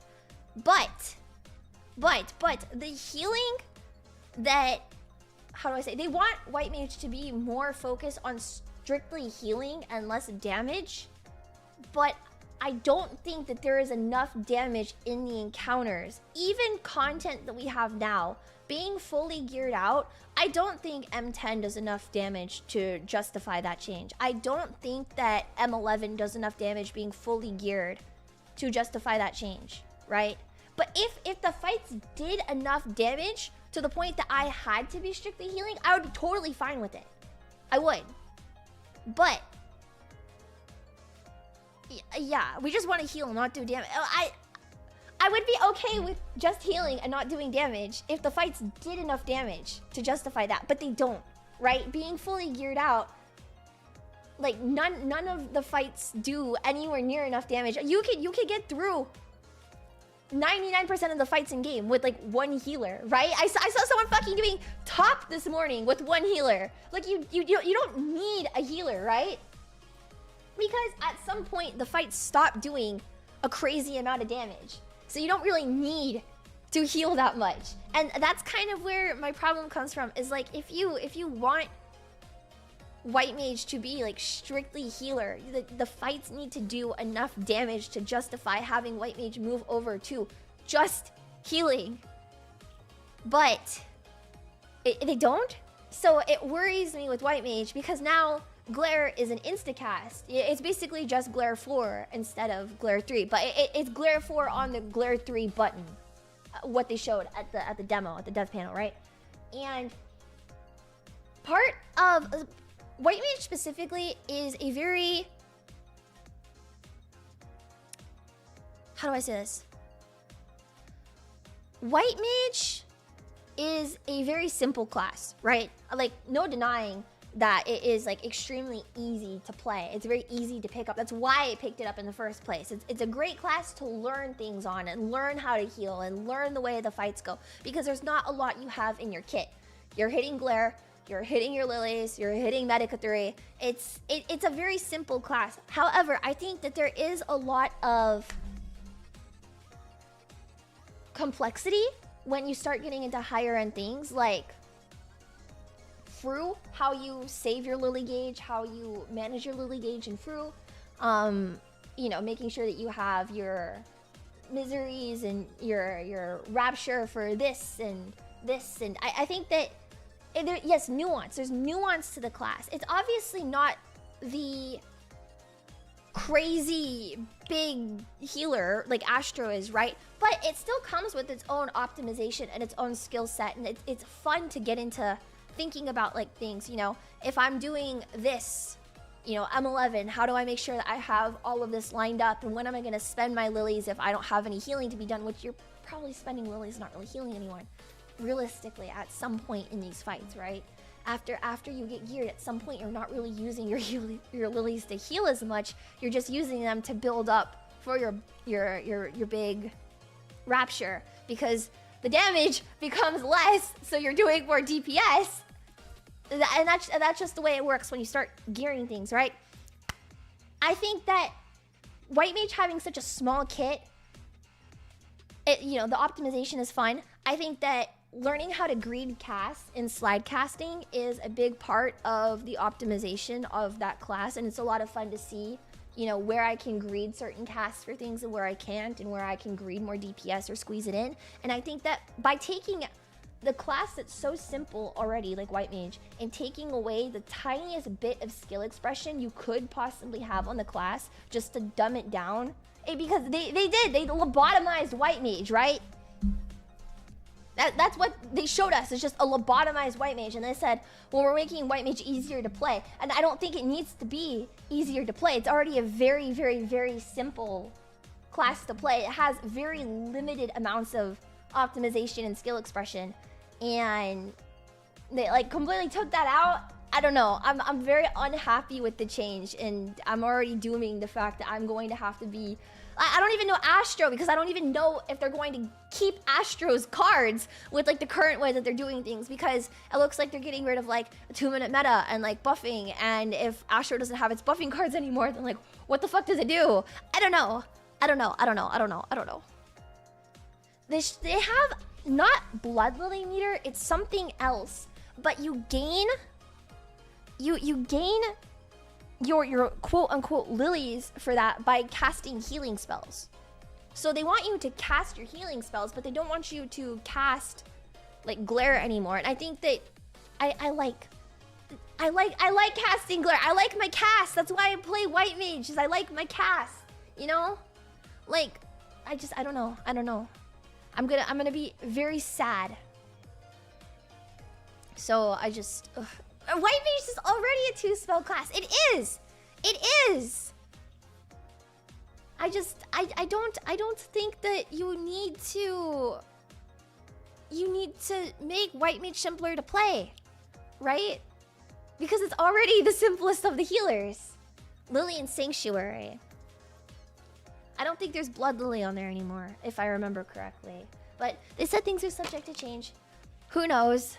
Ass size wasn't on the bar anymore. That made me really sad. Thin air wasn't on the bar anymore. That makes me really sad. Dia isn't there anymore. And I just I don't know. I don't know. I'm just I personally am not a fan of the white mage changes because it is a class that I have played actively for a very long time. So I don't know. I'm not cheesed with it. I'm not happy at the idea of playing the game with one hand, to be honest. But I don't know. This is why they kept Reborn in. But the problem is that they went on to say that Reborn will not be as strong as Evolved. And when it comes to the type of content I enjoy doing, unless it's like a 0.1% DPS difference, I'm going to be pushed to be playing the Evolved mode of White Mage if the content favors the Evolved mode. And that's just, I don't know. Again, if the damage output can justify me doing more healing, then I would be okay with it. But it doesn't at the moment. So I don't know. I recommend removing all party buffs from other jobs and giving them to Bard. Bard isn't really a buffing. How are you supposed to do MSQ as a white mage now? I'm still, I don't know. It says at the top, and I keep like coping. This is my copium. Screen shows content under development. Content and specification are subject to change without notice. Change it without notice, please, Mr. Prime, please. Please, Mr. Prime, I'm begging you. Please change it without notice. Please. Please change it. Please. Where were you when Lia was killed? I was in the audience! Malding! I was sitting in my chair watching this! And I remember they showed the Dragoon before White Mage, and I was like so nervous. They showed Paladin, and my friends were like pretty, like, I don't know how to feel about it. And so when Dragoon came up, we were like tentative, right? Like, I don't play Paladin, so I can't have an educated opinion on what Paladin looks like or like what changed. I haven't even leveled my Paladin, so I've legitimately never played it before. So I level it strictly off of PvP. Like, I'm not fucking playing Paladin, so I don't have an opinion. I can't have an opinion. But they showed Dragoon, and we were a little tentative, and then Dragoon changes were amazing, and Dragoon looked amazing, and we were so excited. And I was like, yay, now White Mage, woohoo! And then they showed that, and it was like all of the joy from my body is just like left completely. And then they showed Bard, and I just like zoned out. I was like typing Twitter threads. I was like malding on Twitter in the crowd, typing Twitter threads. So I just don't. I remember Bard's dash. That was about it. So become a tank main in 8.0. The chances of me becoming a Picto main at the moment are very high. I don't want to do Kefka on Picto, but I am. But yes, I don't know. You only PvP level? Yeah, I've only done PvP for Bard and not Bard, Paladin and Ninja. I use Warrior in my trusts. Yeah. Yeah. The PvP laser beam limit break. No, I don't want the limit break on White Mage to do damage. I feel like that's like completely backwards thinking too. You're gonna make the limit break on White Mage do damage, but you're gonna make the class like encouraged to strictly heal. No, no. Keep the limit break as a full party res and cleanse, whatever. That's fine. Okay, this is what I'm saying. White Mage doesn't need to be a damage class. I'm okay. I have the hiccups. I'm okay with White Mage not being a damage class. 100% okay with it, in fact. I'm not okay with them making it a damage or no damage class, like healing only class, if the content in the game is not reflective of needing that much healing, right? I was looking at it when I was like doing my roulettes this morning, and I did like the Sandoria Alliance raid, which is the most recent Alliance raid, are doing like M12 normal, because that's where this content would be more applicable to, is like these normal ones, maybe less so Savage, right? We don't know what it's gonna look like for Savage or Ultimate, if like it's going to encourage like the Reborn mode or the Evolved mode, but at least for like casual, everyday content that the average player partakes in, do these fights as they are right now do enough damage to justify needing pure healer that does not do damage? And the answer is no. There's very small exceptions, right? Maybe the first pull of Holminster Switch. You need to focus on healing instead of DPS, not the rest of the dungeon. Mount Gulg has a really difficult pull in it. You don't need to just fucking heal the entire dungeon, right? I don't know. Mr. Prime, please! Consider switching to DPS. I don't like playing DPS. I like healing. I enjoy healing. I am a healer main and have always been. I enjoy healing. I do not enjoy DPSing. I do not want to play Pictomancer for Kefka. I do not want to play Pictomancer for Fro. I'm not happy about it. I want to fucking heal.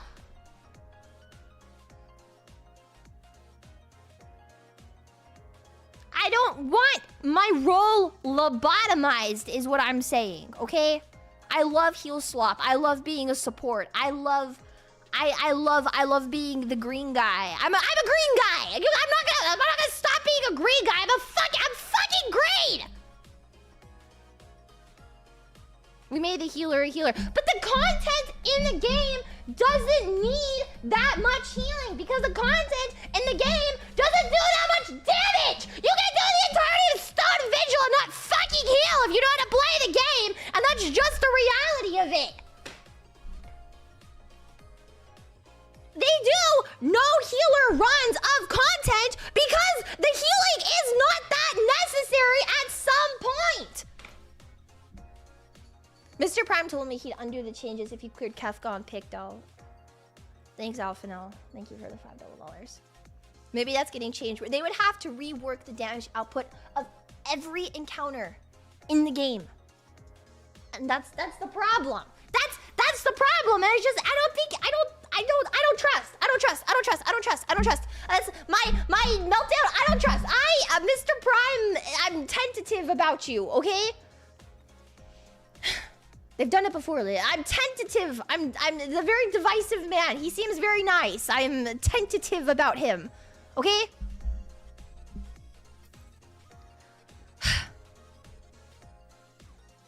Warrior plus 4 DPS dungeons are the best. And your DPS is like fucking red mage. Who can heal?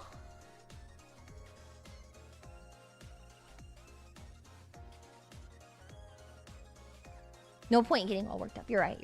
I'm sorry. We still have 9 months. Oh, I'm so pregnant. I'm so pregnant with the white mage changes. I'm so pregnant with the white mage changes. Ooh, I'm pregnant with your white mage adjustments. Ooh. This level of C is astounding. I'm just worried. Okay, that's all this is. I'm worried, and there's so much that they didn't show us and so much that they didn't explain. And I get it. It's a North American fan fest. This is step 1 of like 3 before anything really comes out, right? And like it's not final. And like I know that. But not knowing is stressing me out. I need to know. They can't just show me that and worry me and then now think like I'm just gonna be like, it is what it is. Wait for Berlin. Please look forward to it. I can't. You're worrying me. I have anxiety. This game is my biggest priority in life. Okay, I'm severely unemployed. If you mess up with my stuff, it's gonna freak me out. I'm autistic. Please don't do this to me.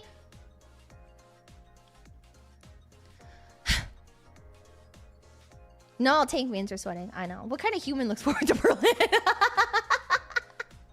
It's still like 2 months away. Oh my god. Streaming doesn't work. It is. You're right. I could play Final Fantasy 14 on stream right now. I have a headache. Oh my god.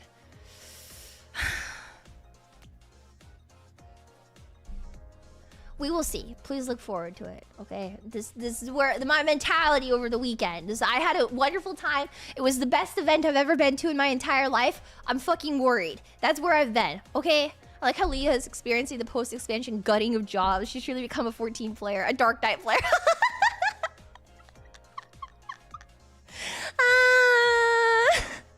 This is what it means to be a real 14 player. God, I love this game. The reality of it is, like, even if I'm complaining, even if I'm worried about things, I'm not quitting the game. It's not enough to make me quit the game. I love the game. I will continue to play and support it until I am a gajillion years old in the retirement home.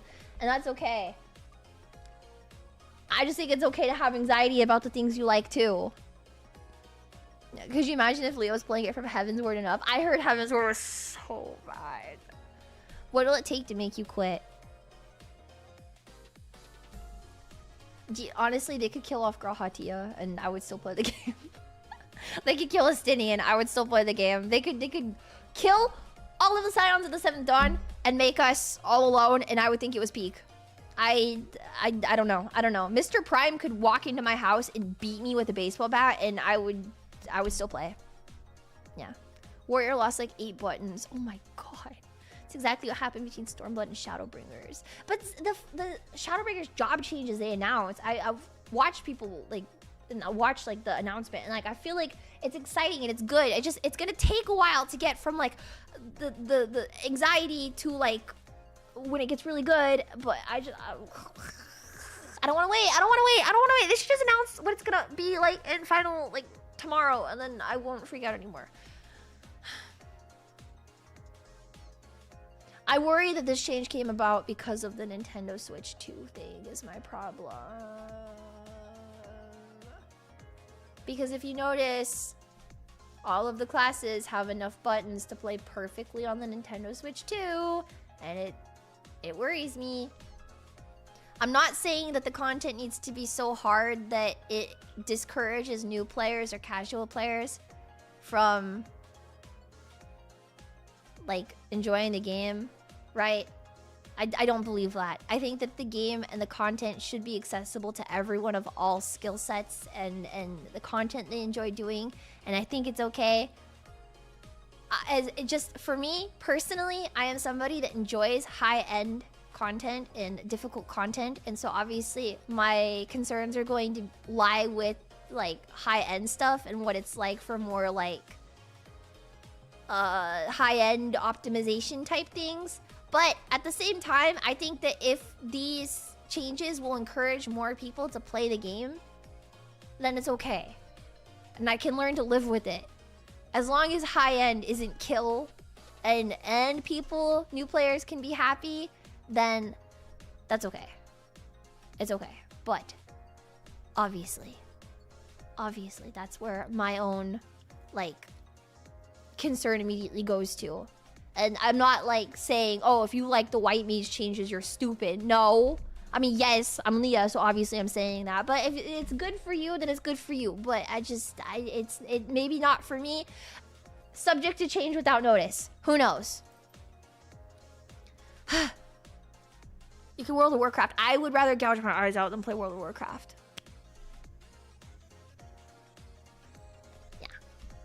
They've been teasing these changes since Modern Summon and Reaper, much less Pigdo. Pigdo! When I look at like the Reborn mode that they had, and then I look at Pigdo, I can definitely see how they've been gradually going towards this. Right? So. But I also think Pigdo is just very well designed and fun, and it works with this. Lia has to try and stay inclusive, even when her white mage is being castrated. My biggest, like, how do I say this? I'm always preaching about this game because I want more people to play it, you know? And if this means more people will play it and then enjoy it, then yay! The only thing that I don't want, which, I mean, they're probably going to add, but the only thing I don't want is I don't want an MSQ story skip. And that's where my gatekeeping starts. Change the jobs to be more accessible to casual players or new players. Fine. Whatever. The story skip thing is where I start to have a problem. As somebody that skipped ARR, as somebody that did skip ARR, I regret it every single day, right? I regret skipping through ARR, and I regret not taking my time with it more. I skipped ARR. I did, yeah. Yeah, I skipped ARR because I could not get into it. I was not enjoying myself at all. I did not regret it for months though. I did not regret it for a very long time. But then when the ARR becomes relevant again, which it always is, but you know, I mean, people suggest everybody suggests skipping ARR. I've suggested it in the past, and now that I've seen it all the way through in its entirety and realized things that, damn, maybe ARR was peak all along and I was wrong. And I think it's okay to say, like, yeah, I was wrong about this and I had a bad opinion about this in the past. But at the same time, yes, I feel the same. If I didn't skip ARR, I would have dropped the game and I would have not been here enjoying things. I wouldn't have gone to Fanfest if I skipped or didn't skip ARR. So very divisive, right? But I think looking back on it, seeing ARR in its entirety, being somebody that was caught up, I regret it. I think that for everything people say about Final Fantasy XIV, you know, this is amazing, this is the best thing ever, everybody should play. It really all lies in the story. I wouldn't say necessarily that the high end is worth skipping on the story for. Like, I even have friends that go through and they skip every cutscene in the game just to get to the high-end stuff. And now, like, they regret it. And they're seeing, like, MSQ stuff for the first time and have alts just for doing the MSQ. And, like, I think that you can enjoy the game like that. It's possible to, you know? But I wouldn't say that, like, the high-end is necessarily worth skipping all of this for. Because, like, the high points that everybody...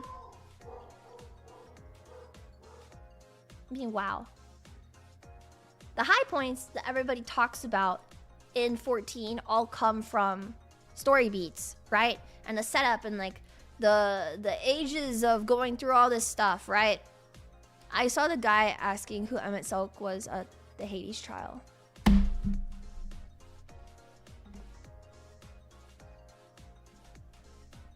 Case in point. I also think if you're having people skip stuff, there needs, if we are having a story skip, there needs to be some type of implementation that encourages people or forces them to learn how to play the game. Because like you'll have people that skip all this stuff and then they stand in AoEs and die and then they go, where were the heals? There was a video of this on my TL earlier. I know they have something in the game already, but I don't think it's pushed on players as much as it needs to be. So if they could push that onto players more or make it mandatory to complete like the Hall of the Novice before, or is that what it's called? Hall of the Novice, something like that? Right, before getting in, then maybe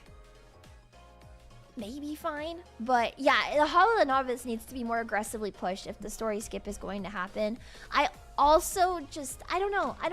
You're gonna play the game and you're gonna skip all the way to Shadowbringers because everybody says Shadowbringers is peak. And then when you get to Shadowbringers, you're not going to appreciate it. Because Shadowbringers is only peak because of all of the build up for it, right? Shadowbringers is only peak because there's like, you're gonna have somebody that gets to Shadowbringers and be like, so what was the Dragon Song War? And it's only good because of the build up, right? You're not going to appreciate it the way that it should be because, and I think that like the story is really like the shining point of 14, right? So I feel like it's okay to be less mad about like the state of rating and more upset about like people potentially like not appreciating story and then getting frustrated. I skipped the story up to Shadowbringers and the story never explained who Graha Tia was, and I just don't think the story is that well written because now I don't know who Graha Tia is. Like, I don't know what to tell you then. I didn't really understand like the whole Garly and stuff in Endwalker, and I just think it wasn't very well explained. Yeah, I skipped to Shadowbringers. What's an Asian? Like, what's a Dragon Song War? Like, I've seen that already. What the fuck is a Dragon Song War? Bitch, I don't know. Obviously, having a story skip for a game that has a bajillion expansions now is going to be good, and more players are going to play it. right? That's fine. But I will raise point Genshin Impact, right? Genshin Impact doesn't have a story skip. We're just as many expansions, chapters as 14 will. And, you know, not everybody can keep up with the lore, that's fine, but at least people have a general idea of what's going on by the time they hit Shinazunaya. And they've made it work for a really long time. So Genshin is not about to be bad. And if you believe that Genshin is going to be bad, then I think that you're not playing the game correctly. And that's just my honest opinion. It's hard as hell to come back to. I don't know. I completely disagree with that. But I've also been very passionate, enthusiastic about the story since the game is launched. So, I don't know. Genshin has rough story arcs. They have Notland, but at the same time, you're not going to sit here and say that 14 has never had rough story arcs, right? Genshin is not always kind of bad. I'm sorry that you are miserable and can't appreciate it properly, is how I will phrase that very bluntly. But yeah, I don't agree with that at all. I think Genshin has had its rough patches for sure. It's definitely had its slow patches that I don't want to go back to, but I still played through them, right? I still went through them. If you like Star Rail's story more than Genshin, then you're a fucking lobotomite. You're a lobotomite gooner if you appreciate Star Rail's story more than Genshin Impact. Oh, you're an actual idiot. You have no brain up there. That's crazy. That's crazy. You appreciate Star Rail's story more than Genshin Impact, but you still read like fucking picture books before you go to bed. That's crazy. That's crazy. That's actually the most insane statement I've ever heard in my entire life. I will assume that you did not enjoy Dawn Trail at the same time. This is awesome. Unironically, Nikke has a good... I've heard phenomenal things about the Nikke story, and it's actually gotten me extremely interested in it. I don't think Honkai Star Rail has a good story at all. At all. I think Honkai Star Rail has an abysmal story. I think Euphoria's is the only good part about it. And even Euphoria's had a very rough ending, right? Nikke is good. Nikke is good. I need to get into it. ZZZ players, I've never heard somebody come out and say that ZZZ story is amazing. All I know about that game is it's got good character design and I like the animations, and that's all everyone ever says, right? Saying that Honkai Star Rail has a good story is like saying Wuthering Waves has a good story. We just don't lie to ourselves like this. We love ourselves more than saying that, right? Talking about gooners but liking Nikke is crazy, because I think you could have both. You can goon and have a good story. And if you could have both, then that means you did something correctly, right? If you can goon and have a really good story, then you fucking win, right?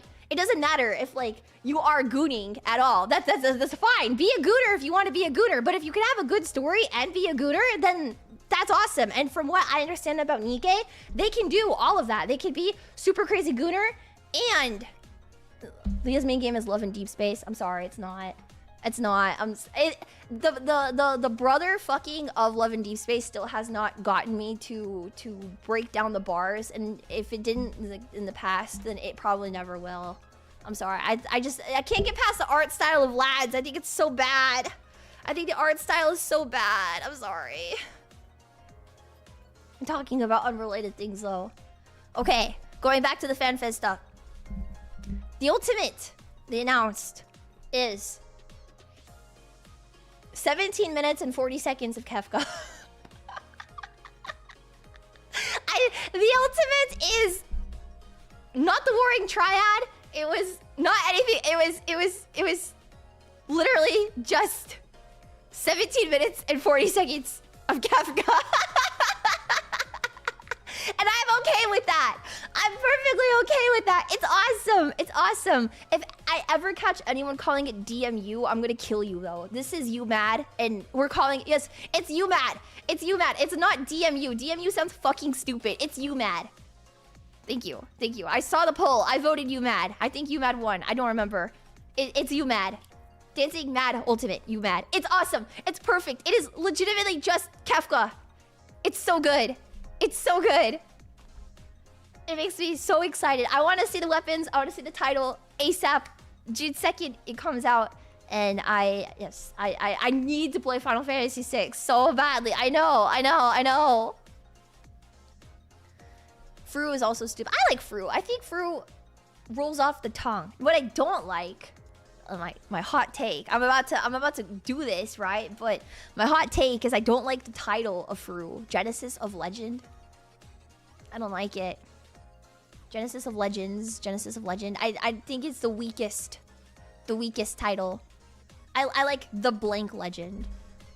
I think that will always be good. The blank legend. So I'm hoping that UMAD will have the blank legend. The laughing legend, the dancing legend. Yeah, something like that. I think it'll be good. Tobruni is voiced by Buggy. Is he voiced by Buggy? Is he? Clown of Legend? I don't like Clown of Legend. The Mad Legend. I think that's good. Yeah. Yeah, the Mad Legend, the Dancing Legend, the Laughing Legend. I think those are good. Clown of Legend. I don't like Clown of Legend. I don't like the blank of Legend. I like the blank legend. Personally. Yeah, he is voiced by Buggy. That's crazy. That's crazy. The Ultimate Clown. That's also a good one. The Ultimate Clown. So, I don't know. We'll see. John Legend. The John Legend. League of Legend. Legendary Toucher is not going to be an option. I am hoping. My biggest wish with the Ultimate is at the end, the kill animation. Like the final kill animation, right? When like you kill Kefka and you win the whole thing. I don't want to kill Kefka and I don't want to like win the whole thing. I just want him to be like, okay, I give up, fine. And then I want him to like spank his ass and then do like that fire fart thing where he like flies into the sky. That's what I want. Yeah. I want him to be like, no, I give up, you win this time. And then to like fart and like fly into the air. Huh? That's what he does in oh god, what's the game? What's the game where he does that? He does that in it's from a Final Fantasy game. You guys are fucking tourists. You guys are tourists. What do I know more about this than you? Yeah, Dissidia, thank you. Thank you. He does it in Dissidia. Yes, he like spanks his ass and then he farts and like flies into the air. That's how I want the Ultimate to end. That's why my biggest wish is that that's how the Ultimate ends. I think it'd be perfect. And they were saying that during the entire Ultimate, he's gonna be like super chatty. During the keynote, that was like a part they highlighted, is that he's gonna be really chatty during the Ultimate. So I'm really hoping that he's being very like he taunts you a lot throughout it, or like has a lot of commentary, a lot of voiceover throughout the whole thing. Like kind of like Madam, but like it's Kefka, so like it'd be cooler. Yeah, I don't know. I just wanted to shit talk the whole time. He's a troll you. Yes. They basically said he's never gonna stop talking. Oh, it's so good. I'm so excited. We will be tuning into the World Race and watching that. I don't think I'm personally gonna go in because I have my own prog that I will be very busy with, but we will be watching the World Race. I am so excited for this. Yes. June 2nd, I will still be here. Yes. Oh wow, I will still be here. Oh yeah. Oh wow. Yay. Yeah, I think the fight designer for this, they said, was the guy that did both T and top, if I remember correctly. So probably a very fun Ultimate, like mechanically. World Race, like how well does it? Yeah. There's a World Race for the 14 raids. I actually had the honor of being a caster for the Savage heavyweight tier World Race back in January over with Frosty and Mog Talk, so it was really exciting. I feel like I was too nervous to really get into it the way I wanted to, so I would love to have another go at it and be less embarrassed. But yeah, he wanted to do a pure... Yeah, the fight designer specifically asked to do a Kefka Ultimate, so I feel like that is extremely scary. Yeah, I feel like the fact that he went out of his way to specifically request to do a Kefka Ultimate says that it's gonna be something very scary and very exciting. I'm hoping the difficulty isn't... How do I say? I obviously want it to be like a difficult and like long World Race, but I feel like the fight, like maybe if it's like around T's difficulty, maybe a little bit more than T, they could still make it extremely fun. But I feel like even if it's top, it could be fun. But sometimes, yeah, you don't want it to be like top. I think maybe a little bit harder than T would be like perfect and like lots of like fun mechanics. But at least that's like my own opinion. Yeah, top difficulty upon ye. Oh my god, we do program loop. I miss oh, we should loop some programs, Lia Cons. Oh, we should stupid hard, but silly is more appropriate. I think silly is more appropriate, but I feel like for like the world race that a lot of people really want, they want it to be stupid hard, but it's kind of, yeah, it's kind of, I just want it to be fun. Yeah, I think fun and silly and over the top should be prioritized more than like anything else. It can be both. It can be both. I would love for it to be both, but yeah, I don't know. The trailer for the Ultimate also looks really good. They posted. So yeah, new hacks they use for the UMAD world for no, not the dot. But is that maybe they would add in the dot and then everyone would think it was mods, but it was actually just Kefka doing it to get you disqualified for shits and giggles. That seems like something Kefka would do. They should actually do that. Is add in the red dot for no fucking reason. And then when everyone's like, what the fuck is that? It was actually just Kefka trying to get you disqualified because he can. And now you can play with 9 clowns in a raid instead of your usual 8. Yes. And then also the 24-man was revealed. So they announced the 8-man would be revealed at a future Fanfest. I think it was Berlin. I don't remember if it was Berlin or if it was Tokyo. But the 24-man is Evangelion! Which is crazy exciting. It's so unexpected. They started playing the music, right? It was like black screen, and I started playing the music, and like the first like 2 notes, I was like, I wanted Kingdom Hearts so bad, so I was like, this is Kingdom Hearts. And then I heard it for like a second longer. I like grabbed my friend, like scruffed her again. I was like, is this actually before like I could even think about it, like properly put a thought together? I showed Evangelion, and oh my god, what do you mean? What do you mean? It was full of like everybody screaming and like everyone was like losing their mind all around. It was just as good. I wouldn't say it was better or less hype than the Evercold announcement, because the Evercold announcement was freaking crazy. But I want Kingdom Hearts. That's just me. I want Kingdom Hearts because I like Kingdom Hearts. And I like that. That's my only reason. I like Kingdom Hearts, so it's got to be something that I like. Yeah, the room was really loud for Evercold, and I think it was just as loud when they announced the Evangelion one. Yeah. They got Nomura to help them on Kefka. Yes, they got Nomura for Kefka. How do these collabs work? So they have a Nier collab in Shadowbringers, which you could play for free soon on a free trial. And it's got like its own story, which is pretty cool. And then each of the raids, so there's 3 fights in the raid series, and each of them is 24 people. In order to play this, you will need to play 8.0.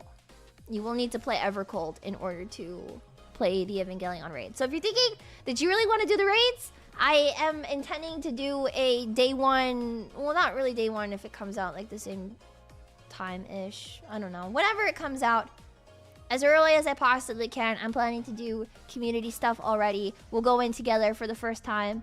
So if you're like, maybe I want to. I know Irie wants to, so I've got Irie on board for it. So we'll see who else I can drag from FaZe, and then we'll have a big old community day. Yeah. Do we get free stuff? I don't... Well, yeah, there's gear. I don't know what the gear will be, but I am assuming that it's going to be plug suits and the Ava mounts, maybe hairstyles.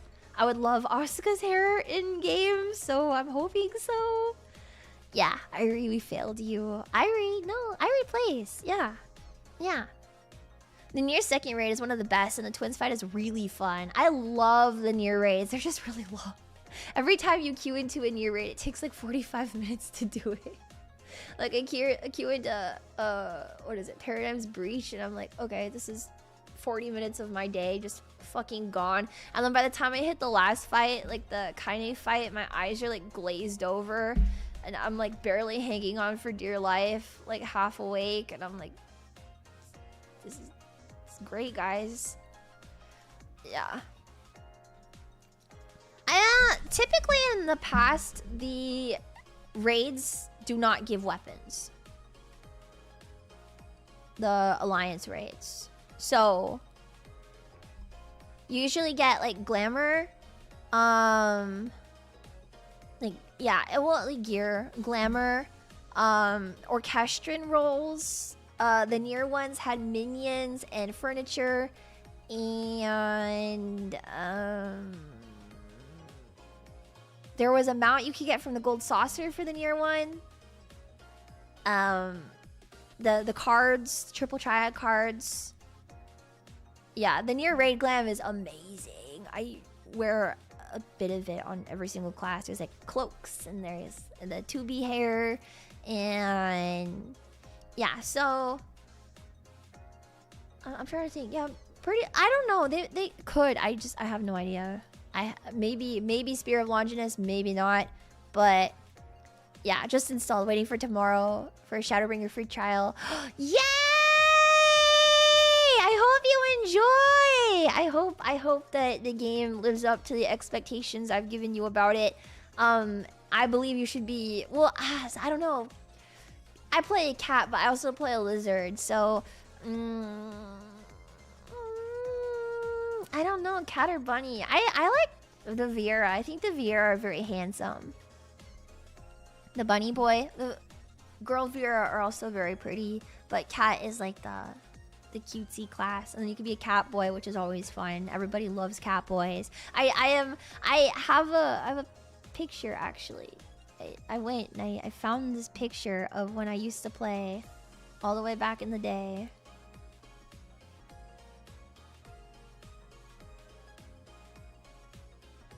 Let me see. Can I put here? There's me when I used to play this game. I'm a bunny boy.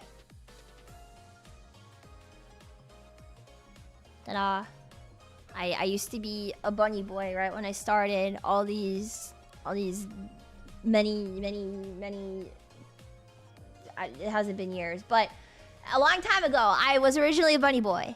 So yeah, there's the back shot of my bunny boy. I had the jellyfish. I literally bought the game way before I started playing. Because of Saga. The aura of that silhouette. I just think about it. Lia used to be a Arcanist bunny boy. Yeah, and now I am not. Sheena! Hello! Thank you for the raid! Welcome, raiders! Welcome! Hi, everybody. Welcome. I have also returned today from a trip. I know Sheena just came back, and I just came back as well. Hello, everybody. Welcome. I'm talking about over the weekend. I play Final Fantasy 14, so I'm talking about Fanfest. I went to Fanfest over the weekend, and it was awesome. And now we're talking about all of the announcements they made at Fanfest. We just got to the Evangelion collaboration. Yay! Thank you for the gifted subs. Hello, everybody. Hello. Hello, cookies. Is this the hit game Final Fantasy 14 that has a free trial that now includes A Realm Reborn, the critically acclaimed expansion Heavensward, Stormblood, and the dearly beloved expansion Shadowbringers! Up to level 80 with no restrictions on playtime! Yay!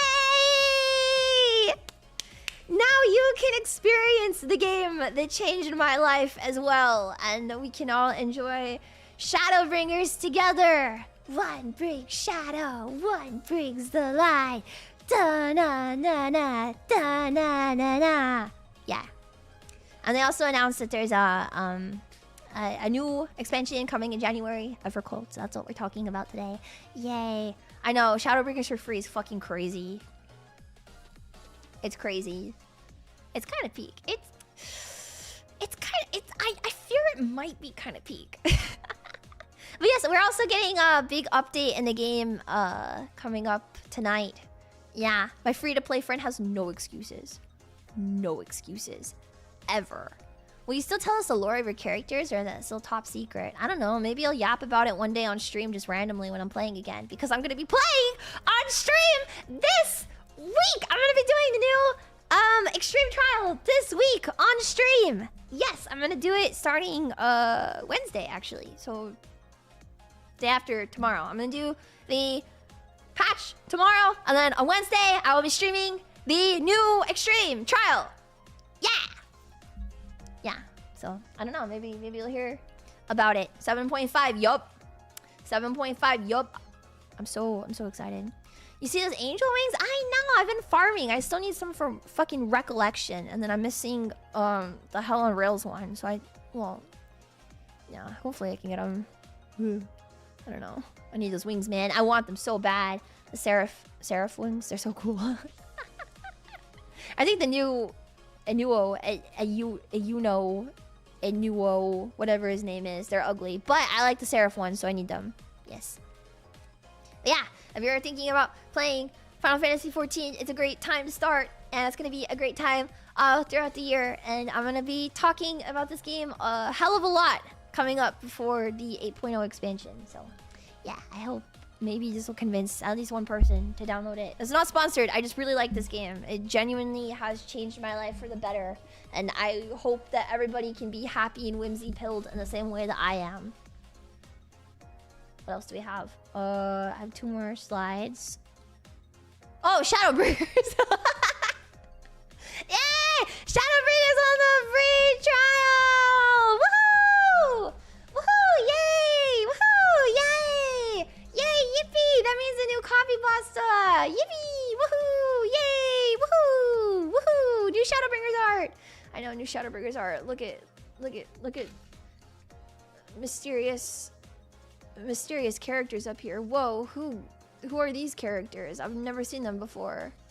If you're starting the game for the first time, I will forego any details. Who could these mysterious characters be? I have no idea. They look amazing. Who is this mysterious character right here? Wow. Mysterious character I've never seen before. Whoa. Whoa, guess the only way to find out is to play Shadowbringers! Ooh! Play Shadowbringers and become happy, and by happy, I mean cry a whole lot. Sorry, John Meteor, let me put you back on my screen. There you go, okay. No way, I can't believe that's John Meteor. And John Meteor is right here with his cool Dark Knight sword. Ooh. Yeah. He looks like the type of character that get a million fan fictions written about him and then be forever tortured by a 19-year-old blonde VTuber girl. That's so weird. Oh yeah, and then at Fanfest, so I watched almost every single panel they did on the main stage, except I got up during the lyrics writing contest, or not contest, but I keep calling it contest. It was just a lyrics writing panel with Koji Fox on the Iron Mouse one. I got up because I wanted to go do the PvP thing, and then I came back like right at the end of it, right before Iron Mouse performed, which, I mean, her cover of Return to Oblivion is probably the best thing I've ever heard in my life. I've been looping it non-stop. She's so cool. She's so cool. But yeah, we're doing a Q&A with Yoshi P, and people were asking for butt sliders and long hair, and he'll forever be Durflander! Durflander! Yes, butt slider. And then Yoshi P was like, if we give you a butt slider, then like your cape and your weapon is gonna clip through. And then someone was like, Xenos! And he was like, what do you mean Xenos? Shut up. Don't mention Xenos. And then like later someone asked like if we could get long hair that would like go down to our back or like our butt. And he was like, so you want like a bigger butt that's already gonna like have problems with like clipping, and now you want like longer hair that will clip with like your cape and your weapon. And then someone in the crowd was like, but Xenos! And he was like, shut up about Xenos! Stop mentioning him! I hate Xenos! highlight of the weekend. It was so good. Yeah, I know. That's what everyone was saying. Who cares about clipping? We just want our freaking oh god. We just want our long hair. Yes. It was awesome. And then obviously I don't have any pictures of the concerts, but the first day there was a piano concert with Keiko and Amanda Akin, and Sokin came out, and it was a good piano concert. It was very good. I wasn't sure what to expect, but it was like a comedy show almost, with like Keiko playing really pretty music, and then like Sokin would come out and start bothering her with an automaton, and then Amanda sang Be My Honey Bee and was like rubbing the piano very sensually, and she was like serving motherhood, and I was very in awe. And then Sokin was like playing the automaton the whole time. It was the strangest piano concert I've ever been to, but it was awesome. I had a great time. Yes. And then the goat kid Amanda, I know. She can sing tomorrow, and my friend and I were like, oh, we're misty-eyed. And then she sang Be My Honeybee and was like really into it. We were like, oh, Amanda. And then she sang Flow, and I cried. The Fanfest piano concert's never normal. I didn't know. It's my first time going to Fanfest. It's my first time like participating in Fanfest, so I didn't know what to expect. And then the second day, we saw the Primals to end the weekend on. They did, let me think. They did the Dawn Trail main theme. Yeah, they did the Dawn Trail main theme. They did Scream, which I was really excited about because one of my favorite songs. Ride the Rhythm, which was the M5S Dancing Green song, which is really good. They did Not Afraid, which is M7S, and Yoshi P came out and did Screamo, and they talked about how like it's actually him on the Screamo track of Sokin played the city of Amdaport. It was kicking a cardboard. What? What? Yeah, Yoshi P came out for Not Afraid and was like Screamo and like throwing these little cat plushies into the crowd. And they were like, oh yeah, we asked Yoshi P if he could like do the Screamo for the actual song, and he said no. And then Sokin asked, can you do it? And he said yes. And so it's actually Sokin, or not Sokin, Yoshi P in M7S, which I think is also like the first time in 14 they say fuck. They say the fuck word. So Yoshi P dropped the first F-bomb in Final Fantasy 14, which is awesome. And then after that, Jason Charles Miller, who does like Close in the Distance, is the male vocalist for the game. Unleashed, he sings Unleashed. He did Unleashed live, and he sounded just like he does in the game, which is crazy. And it was really cool. And like the whole crowd was like really hype when you got to like the When I Climb. And he was like, oh, the energy of being like When I Climb. It was so cool. But then after Unleashed, they did Shadowbringers, the Shadowbringer song, which was really, really, really cool. I think it was my favorite song they performed because Shadowbringers, you know, obviously everyone's really hype, but the crowd did the Riding Home chant, the Riding Home. That, everybody in the crowd turned it into a fan chant, and it was like the coolest. Like, I think I enjoyed that more than I enjoyed doing the time stop, which the time stop is one of the reasons I got into the game in the first place, was because the time stop thing during Rise. So being able to do that all these years later was like really, really, really fucking cool. But I think the Riding Home chant in Shadowbringers was way cooler than the time stop because I wasn't expecting it. The time stop gimmick is cool, but something about the Shadowbringers fan chant was like, I just wasn't expecting it. It was insane. It was so cool. But after Shadowbringers, they performed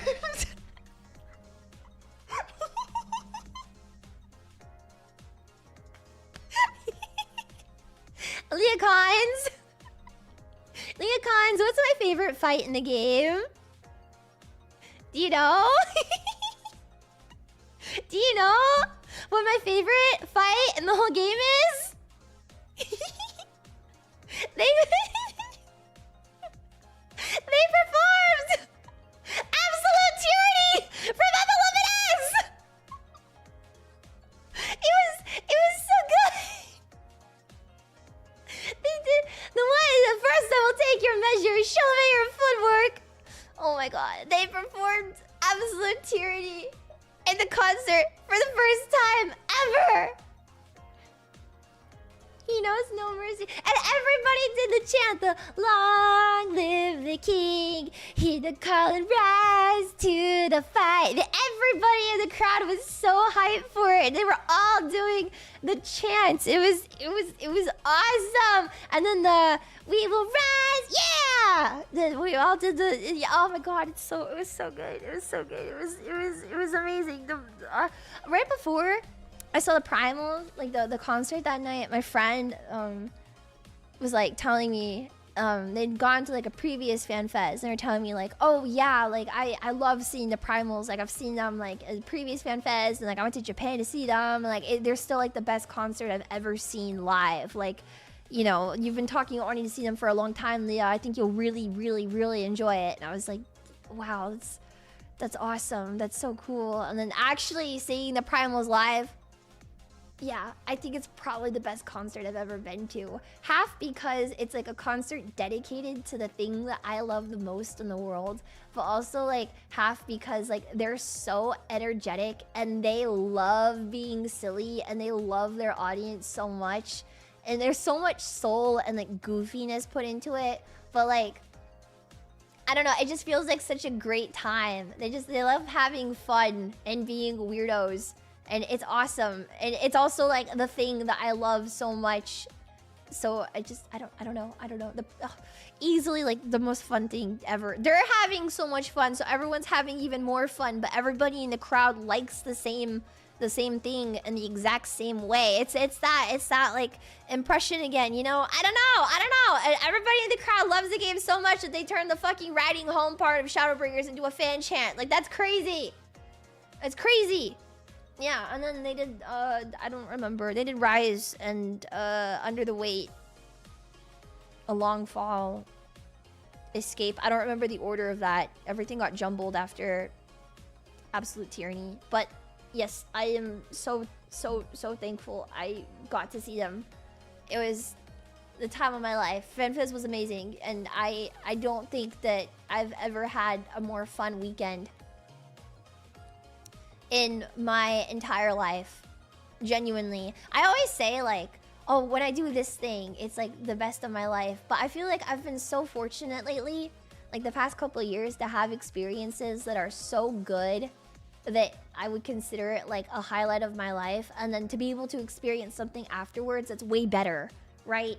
And I feel like that's so lucky for me to like be in a position where I can keep having experiences that I just don't think can be topped, and then they do get topped, and it's very overwhelming. But I feel like, especially the past couple of years, I'm like, this is the best thing ever, this is the best day of my life, and then it gets better, and I'm like, I didn't think it could get better. But I think that FanFest definitely was the best weekend of my entire life.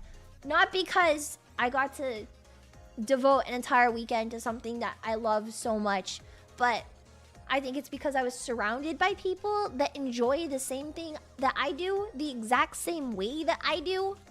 That, like, it's an experience you don't get ever exactly. I don't know. I just, the community behind it, and it's got heart.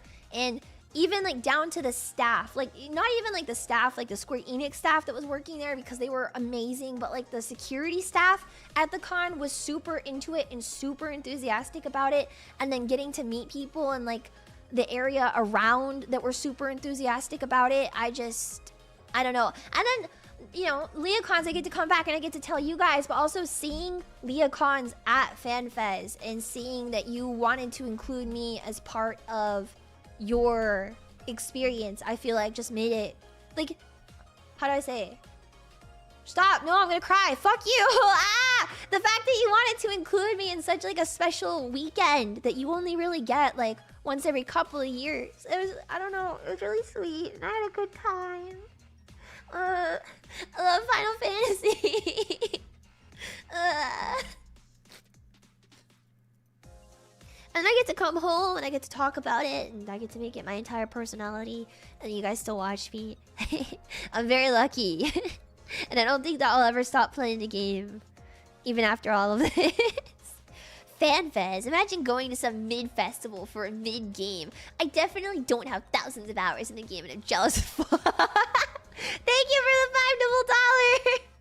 That's why I wanted to tell you guys about it, like ASAP, right? Is because like I know that you guys can't all experience it, and I wanted to at least like be able to explain like my own experience there. So hopefully like you can live vicariously through me.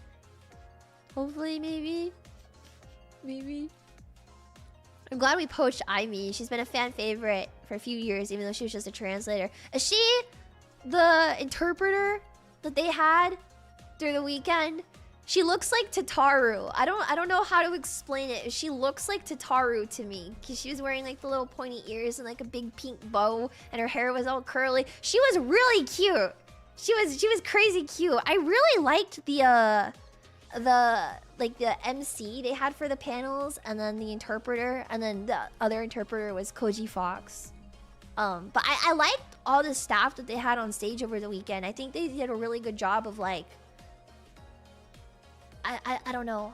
They did a good job of everything, but the MC, the male MC they had that was like on stage for like the concerts and stuff, he was really funny, and I think that like he was making it like to the point where like the actual performers were standing out enough while like getting everybody hype and still being silly. Like I like the way he turned it all into like a comedy over the weekend. It was awesome.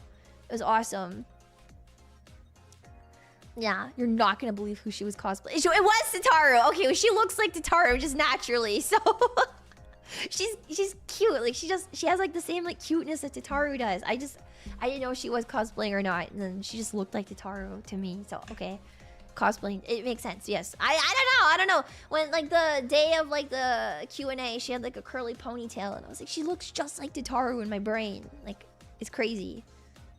Yeah, 26,000 hours. That's crazy. I want that many hours. I think I've got like 5,000 now. The first thing I did when I got home last night was I logged in. It was awesome.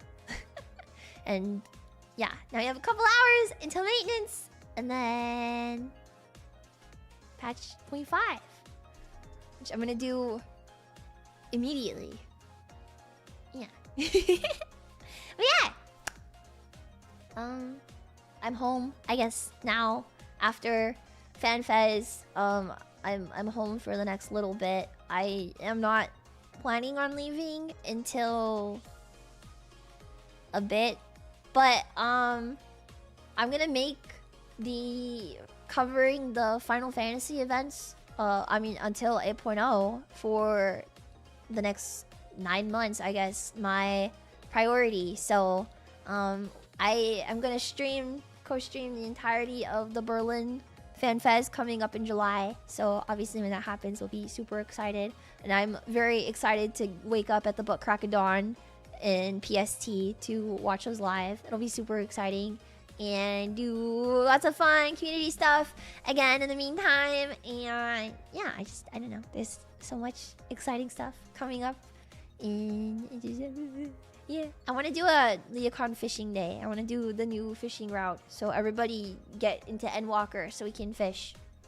Yeah.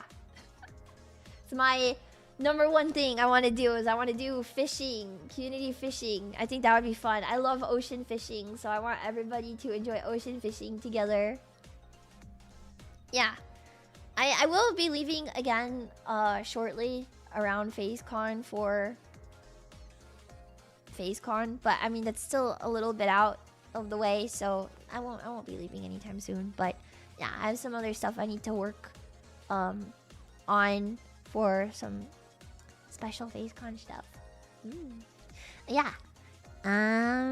It's a while, so I am pretty much here to stay for the next couple like the next like month and a half. So yeah, don't worry about Lia going anywhere, and I promise I will do my best to make up on the month of streams that you guys barely had.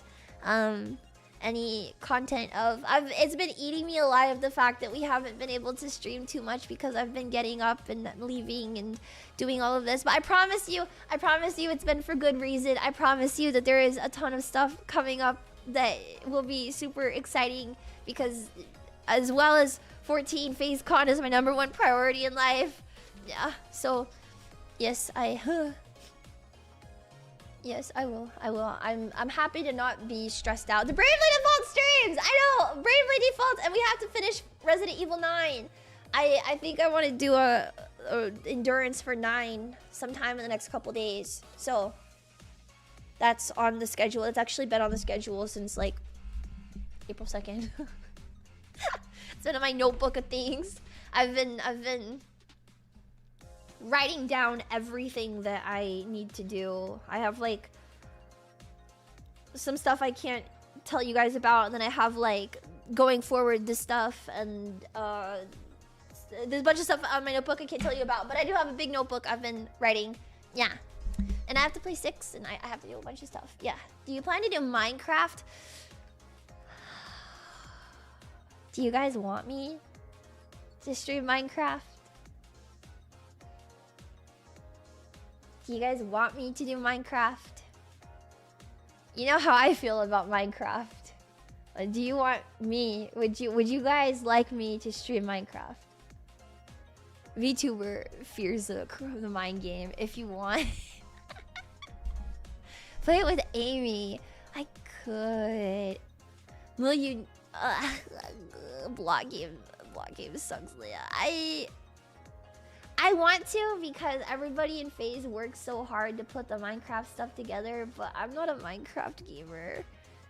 So I don't know. Maybe I'll like go in and I'll make something 14 and then I'll like leave, and that's how you know it was Lia. My other task is I need to wrap as many FaZe girls as I can around my finger, so that way I can get them to play the Evangelion raid when it comes out. Amy is a victim. Cleo is a victim. I already have Irie on board. I don't think it would take much convincing for B. Oh, I already asked BB actually. So BB, yeah, victims. I need more victims. We'll see who we can get. I've been working on Urka for a couple years, so we'll see. We'll see.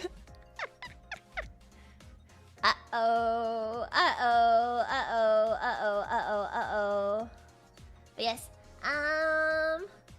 that's about all I have. I have to make sure that I'm not losing my voice because I have a bunch of recordings that I need to do this week as well. So I think that was everything I wanted to cover. So I will probably not talk for the next day. Just drink some honey tea.